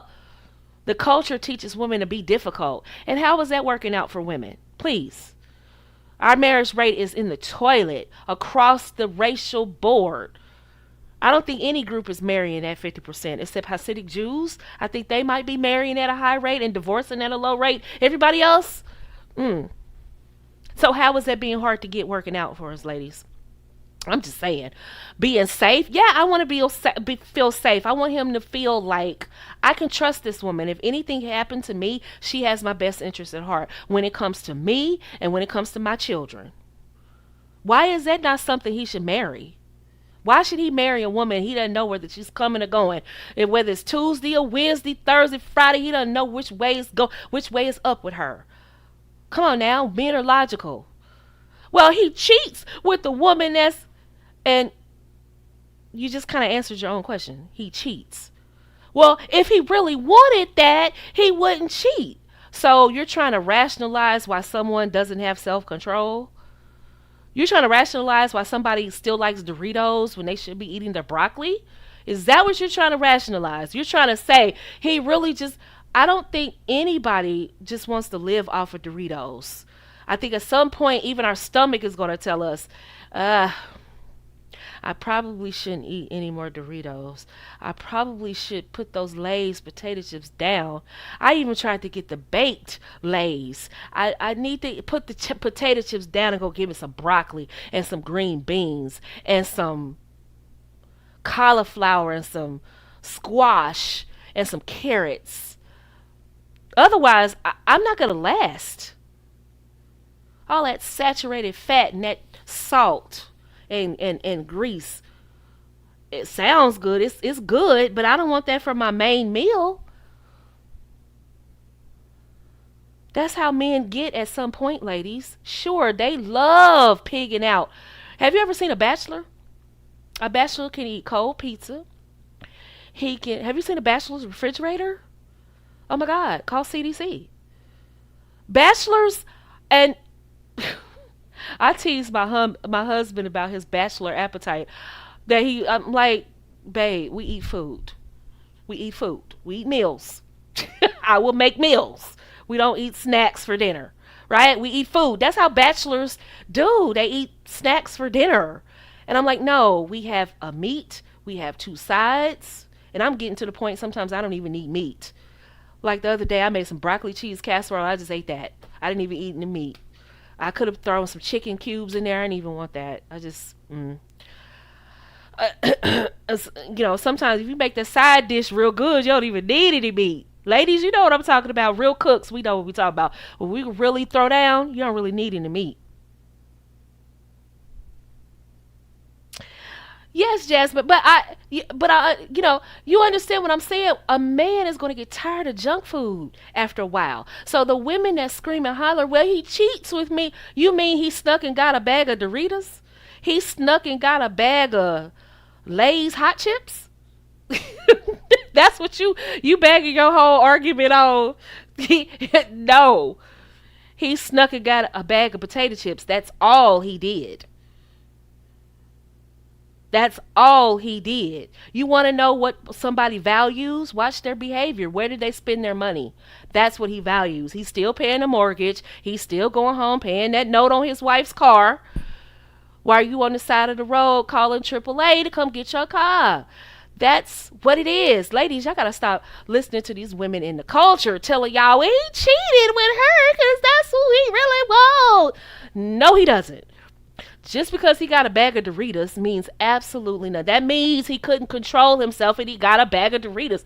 That's it. Let's deal with the fact that he couldn't control himself and he got a bag of Doritos. Let's not make it more than what it is. I said the same thing when I was single. It's no more than that. And you don't want to be the bag of Doritos. He got all the cheese and the crunch and he balled the bag up and threw it away. You don't want to be that. You want to be the cauliflower and the broccoli that enriches his life and keeps him on the earth longer. That's what a wife is. And eventually, have you seen a bachelor? Back to bachelor pads. They will eat old pizza. They will warm up fish sticks. They will eat out of cans. They try to act like, "I don't need no woman to cook." Lies. Lies, lies, lies. Yes, you do. Yes, you do. Because if it wasn't for DoorDash, a lot of men would be eating out of cans. So anytime men get up here telling that old lie, "I don't need a woman to cook," lies, lies, lies, lies, lies, lies, lies, lies. They need you, ladies. They need you to prepare healthy meals for them. Because if it wasn't for DoorDash and Instacart and what's the other one? Grubhub, they will be eating wings and fries and fish sticks, and they need you. They need you to care, and they need you to know your value. Yeah, a lot of men can cook. My husband's not allowed in the kitchen. Do not go in the kitchen, please. That's my office. Don't go in my kitchen. But some men can burn, but do you want to though? Like, seriously, do you want to cook when you have a wife? Like, unless that's you all's agreement. But generally speaking, men at some point want some sustenance. And that's where his wife comes in. That's where you come in. Don't let the culture convince you to be potato chips when you have the potential, baby, to be the full course meal. Now, I love Doritos. I do. I love Doritos. I love, what's my other favorite chip? I love dill pickle chips. That's my, oh, I love, give me a road trip and some dill pickle chips by Utz. And I will tear that bag of dill pickle chips up. Don't laugh, don't judge. That is me. Yes, I just love it. But there's a steak house here called the Pine Club that I love to eat. That steak was so good. I was trying not to make faces when I was eating. Have you ever had a piece of meat that's so good you just try not to do the dance when you eat? You just like, oh, this. I was trying to be elegant, but the meat was good. I love dill pickle chips, but I don't want dill pickle chips. I want that steak and that wedge salad I had and those potatoes. I want that. As much as I love Doritos, but Doritos is not healthy for me, and I got to put that up. That's where men will a mature man that has something going on for himself, eventually he will get to that point that he loves Doritos, and every time he sees a bag, he's like, yo, Doritos, yeah. But no, thank you. I need to go get me some food. That's you. He should look at you like, yes, she honors herself. She manages herself well. She takes care of herself. She takes care of her apartment, her house. Her car doesn't look like a junkyard on wheels. Her bathroom looks clean. People can actually go in there and use the bathroom without it being looking like it needs to be inspected by the health department. Her kitchen is in order. You've eaten at the Pine Club? Okay, you know what I'm talking about. Listen, whenever you come to Dayton, Ohio, go to the Pine Club. Uh, Listen, you know when you've had some good food, you sit there, you like try not to do the dance. You like, oh, this is good. You just make that face like, whoa, this is good. I didn't think it was gonna be this good. That's how men are when it comes to a woman. They're like, whoa, this is a good one. Yes, this is a good one. I didn't expect her to be this good. While look how she's treating me. Look how she get a little snippy every now and then, but for the most part, she's a good girl. She's a good woman. She's good for my brand. Now they don't say that to you, but they working all the way through this. And once they work all the way through the bottom and they've talked themselves out of everything and they're like, you know what? She gets a little snippy, but I mean, everything else is good. I mean, I can't really see living without her. Guess what you get? Ring. It's not that hard, ladies. But the culture convinces you that he wants difficulty and he wants you to be hard to get. How is that working out? Now, we're not talking about hard to get, hard to please. You hard to please. You hard to get along with. You hard to get. It. Why? How many people is on the planet, y'all? Put that in the chat. How many people are on the planet? How many women are on the planet? Let's make it even more specific. How many women are in your country? Because I have people listening to me everywhere. How many women, single women, now let's narrow it down. How many single women are in your country? How many single women are in your city? That's how many women he has to choose from. I mean, if you want to get real, how many women like women? How many women are on the market? Like, if you really want to get specific, it's still an astronomical number that he has to choose from, just like you have a lot to choose from. But it doesn't matter if you are so hard to get, hard to please, hard to get along with, hard to understand, hard to talk to.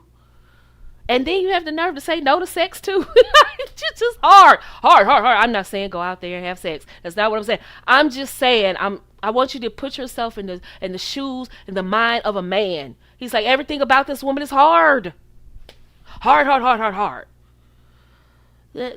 No, he doesn't want to marry that. That's what the culture told you to act like, because that's how they feel. A lot of women out here are just straight up feminists. They don't like men. And what I mean, they don't like men, I mean they are feminist. They like other women, okay? And I'm not saying all of them are like this, but there are a large amount of them. They not feeling men like that, okay? Right? They not like, and so what happens is they project how they feel about men on the straight women. And what we do, we go out there and repeat the same thing that they say, and then wonder why men don't respond. It doesn't work. We have to talk to men like we want them. That's how that works.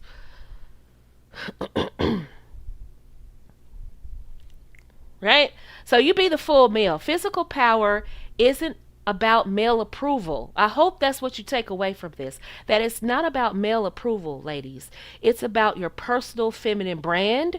And it's also about signaling, for those of you that are future wives, signaling I'm safe to build a legacy with.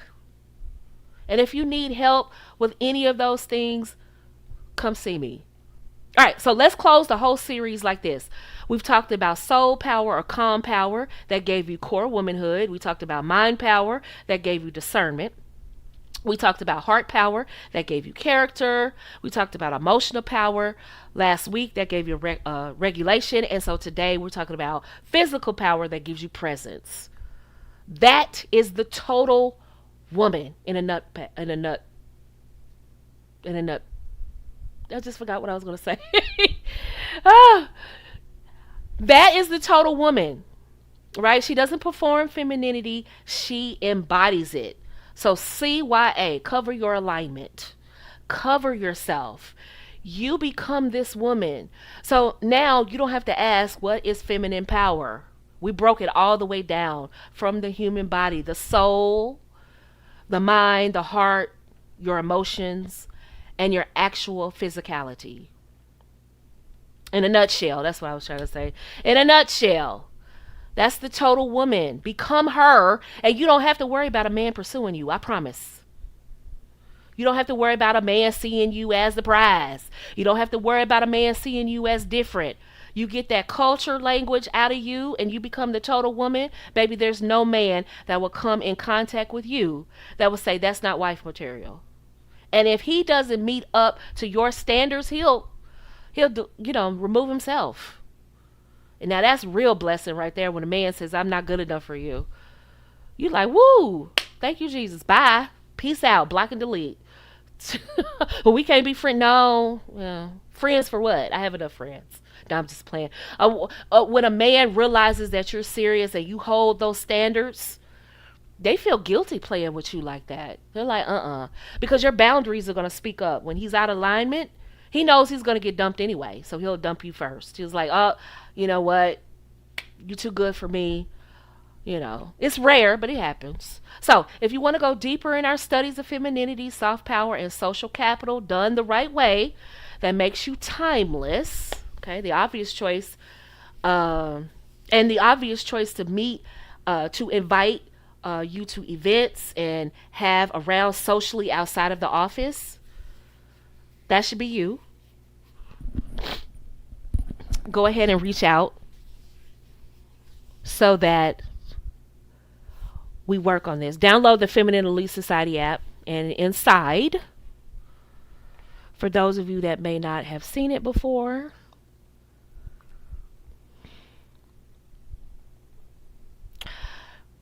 hold on. I want you to download the Feminine Elite Society app. We have a new interface, a new look. Go check us out. And if you download it, you get daily affirmations and daily declarations. Inside, you're going to gain access to the Future Wives Club glossary, because as a total woman, your language and your standards separate you in the marriage market. And you need to know what not to say. You don't want to speak like the culture. We are set apart. And that's exclusive and that's private. And that's available on the Feminine Elite Society app. Also on the app, you're going to get access to Naomi AI. Don't be scared by technology. I programmed her with everything that I would tell you about communication. Inside the app, you will find Naomi AI, and she's there to help you practice your communication and tone until it becomes your default. So you are like a master at communication with men, whether that's written or oral. I got away from scripts because I knew that would put too much pressure on you. And 9 times out of 10, even if you did read the book, you'll forget what to say in the moment. You need real-time coaching on what to say, what to do. When you're talking to a man, you don't have time to, let me thumb through this book, this PDF, and figure out what she said to say here. You don't have time for that. So that's what Naomi AI is for. You can pull her right up. You can work her through the app, or you can download her onto your own ChatGPT thing and work with her. And so by the time you work with Naomi, you're going to be good at communicating. And if you're ready to identify the one thing that keeps your relationships from turning into marriage, enroll in the Blind Spot the Bride. That's available at the pin link at the top right there. Blind Spot the Bride. We're running a special on her just for you ladies that are watching me today.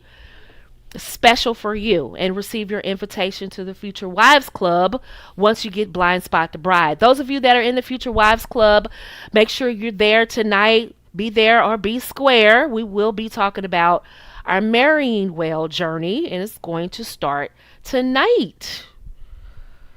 Our Marry Well process. Now, our Future Wives Club, for those of you who don't know about it, it's a premium private space for your season of preparation under guidance. It's for elevating in silence without the chaos and the noise. No one needs to be all up in your business. We're all about making our elite ladies feel safe, right? So you don't need to tell everybody who you are. Just come and chill. So our spaces are confidential and you can move about anonymously if you please. We have some anonymous people on there. Um, I have one-on-one privates. Mentoring sessions with me are also confidential and tailored to your individual needs as a woman. I don't apply pressure and no fluff, and I have NDAs available for you to sign if that's something that you'd be interested in. Some of you require that, you want that for additional layer of safety. I'm fine with that. Also, ladies, inside the Good Girl Method, right? For those of you that already have the Good Girl Method, listen up. For those of you who don't have it, and you've been inspired by today's masterclass, I want you to consider getting the Good Girls Method. I'm not going to try to convince you to buy it because this is not about me. This is about you. You ready to be elevated to the next level? Sometimes we need a fun girl detox. Sometimes we need a good time girl rehab. We just need that. So I'm not going to convince you to buy it. You know who you are. You need it. You buy it it's confidential. You get it and level up. We need a detox. This is the year it is. All right. We're deep into the 20,000s, right? And the culture isn't helping us. The culture isn't helping us. It's time for us to take our future in our outside of God. He has our future, but he also will bless us once we step up and start helping ourselves in our preparation season. We are not single women. Ladies, remember this. You are not single women. You are in your preparation season. That's what I want you to start saying. You are in your preparation season, because once you look at it that way, you don't look at it like, I'm single, woe is me, everybody got a boo. No, look at it as preparation season, right? Your Naomi is telling all my Ruths out there, this is a preparation season. Get busy. So if you know you need a fun girl detox, baby, what are you waiting on? I don't need to keep trying to push you to get something you know you need. You grown. You handle everything else in your life. You know if you need this. There's no judgment. I'm not pointing fingers. I'm not doing any of that. I'm helping you come out of that season, and I'm getting you prepared for your wife season. Because the fun girl is a stage, and it's time to come out of it. Now, if you want to stay in it, that's your business. But for those women that know, okay, the fun girls, I'm tired of men looking at me as the fun girl. I'm tired of being this girl at the top. I'm tired of being her. I'm tired of being the fun girl. Then you know what you got to do. The link is at the top. I don't need to convince you. You know what you need to do. And you know this is the space for you to do it. And you know it's the time, right? Only you can answer that. No pressure. No sales pitches, no heavy. You know what you need. You know you need the Good Girl Method. For those of you ladies that already have the Good Girl Method, it's already in your student portal. You just need to log in and get it. It's already there. But for those of you that don't have the Good Girl Method, I added this new track, the Good Time Girl Detox. I added that. You need it. Some people need it, right? And I don't need to convince you. If you're tired of men looking at you as the side piece, the mistress, the girlfriend, but never the bride, the fun girl, the coffee date chick, but never the chick. If that's how you feel men perceive you, baby, what you waiting on? I don't need to sell this to you. It sells itself. You know it's time to make the next move. It's time for you to make the next move, baby. Let's make it together. You and I, let's make it together. I'm with you. She says, what if that kind of man continues to pursue you? Okay, that was a while back. Tell me real quick which man you're talking about. Which man are you talking about?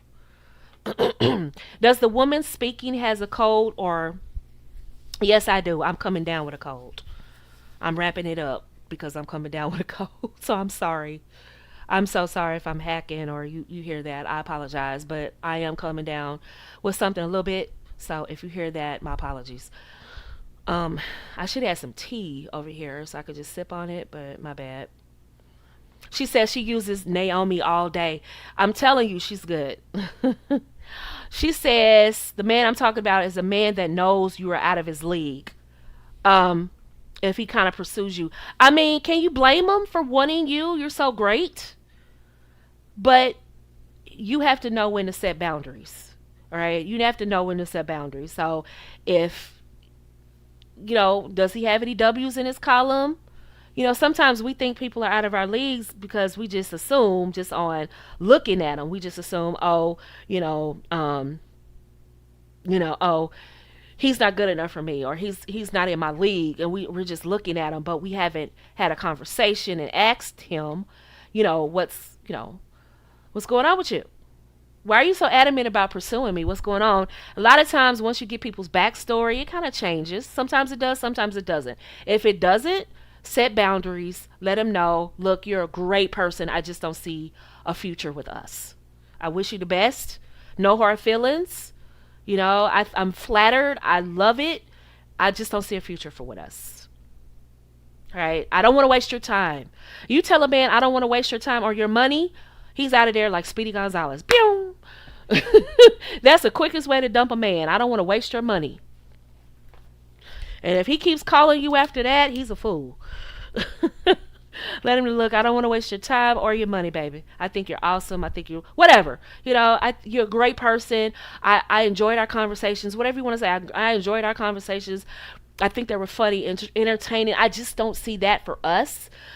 But I think there's somebody else out there for you, and I don't want to waste your time.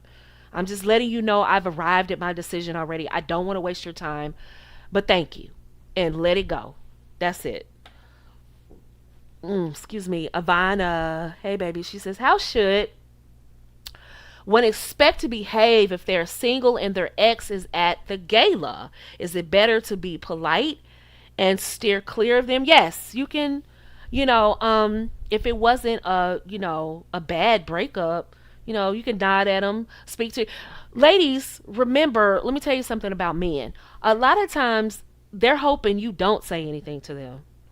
So we think because he's an ex, he's expecting us to say something. A lot of times they may be with their date, or they may be there enjoying themselves, and they're hoping you don't say anything to them.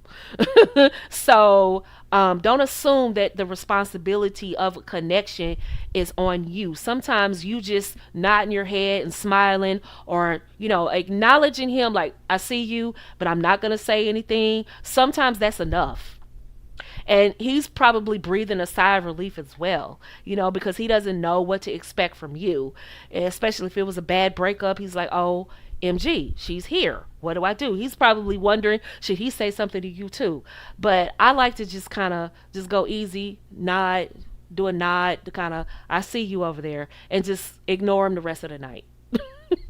And be done with it. I don't want to put that much kind of, that kind of pressure on me at an event that I'm supposed to enjoy.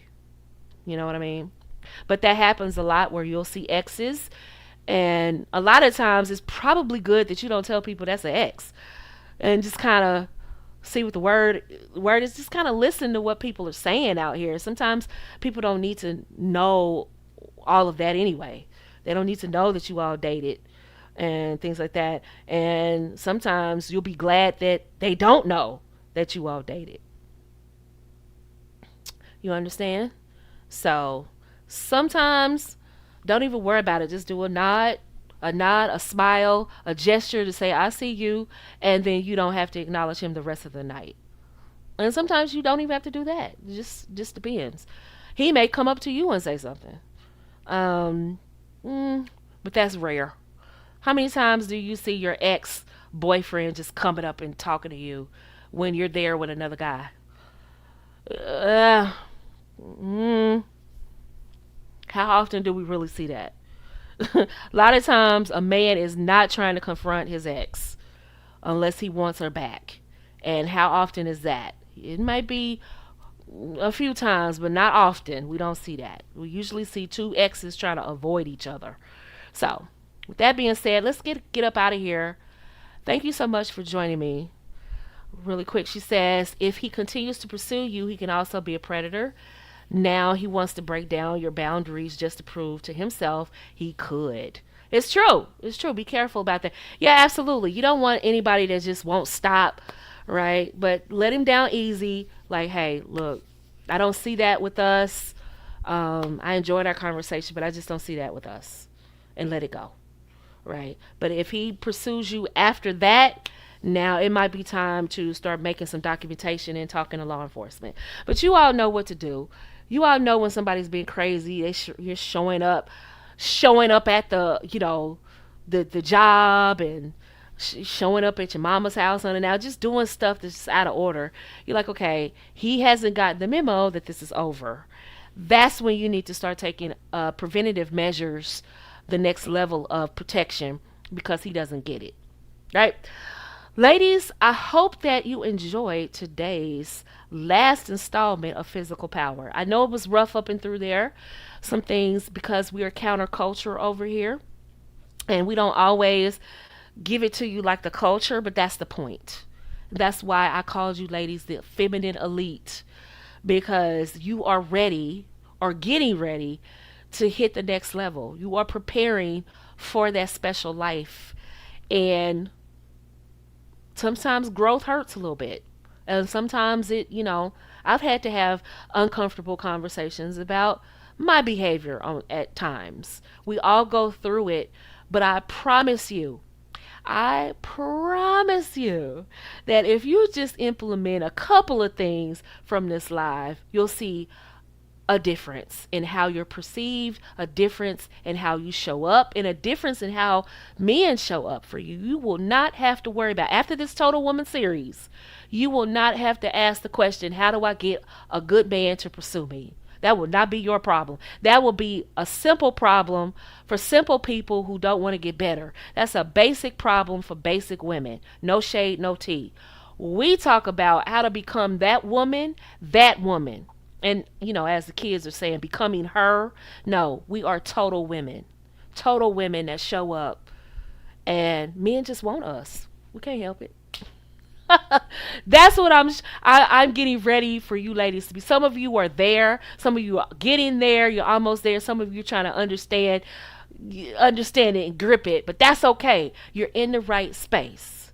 And some of you listen to me in the clouds, and you don't comment. And that's okay. If you need the good girl rehab, the good time girl rehab, or the fun girl rehab, get it, baby. It's anonymous. We don't have to know your real name, but you do need to get it.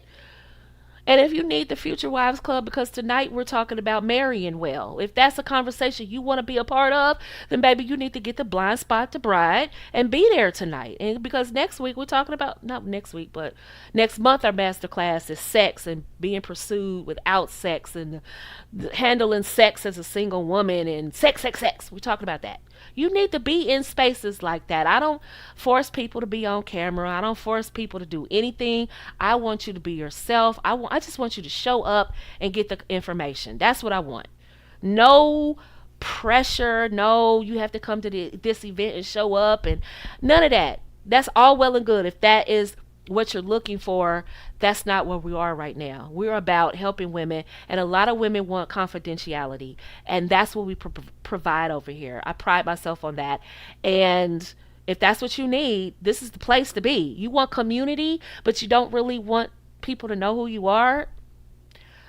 As long as you're not trolling me, I'm cool with it. As long as you're not trolling me, I am fine with it. However you need to show up. The Feminine Elite Society app, you don't even have to set up a profile. You can just get in there and get the information.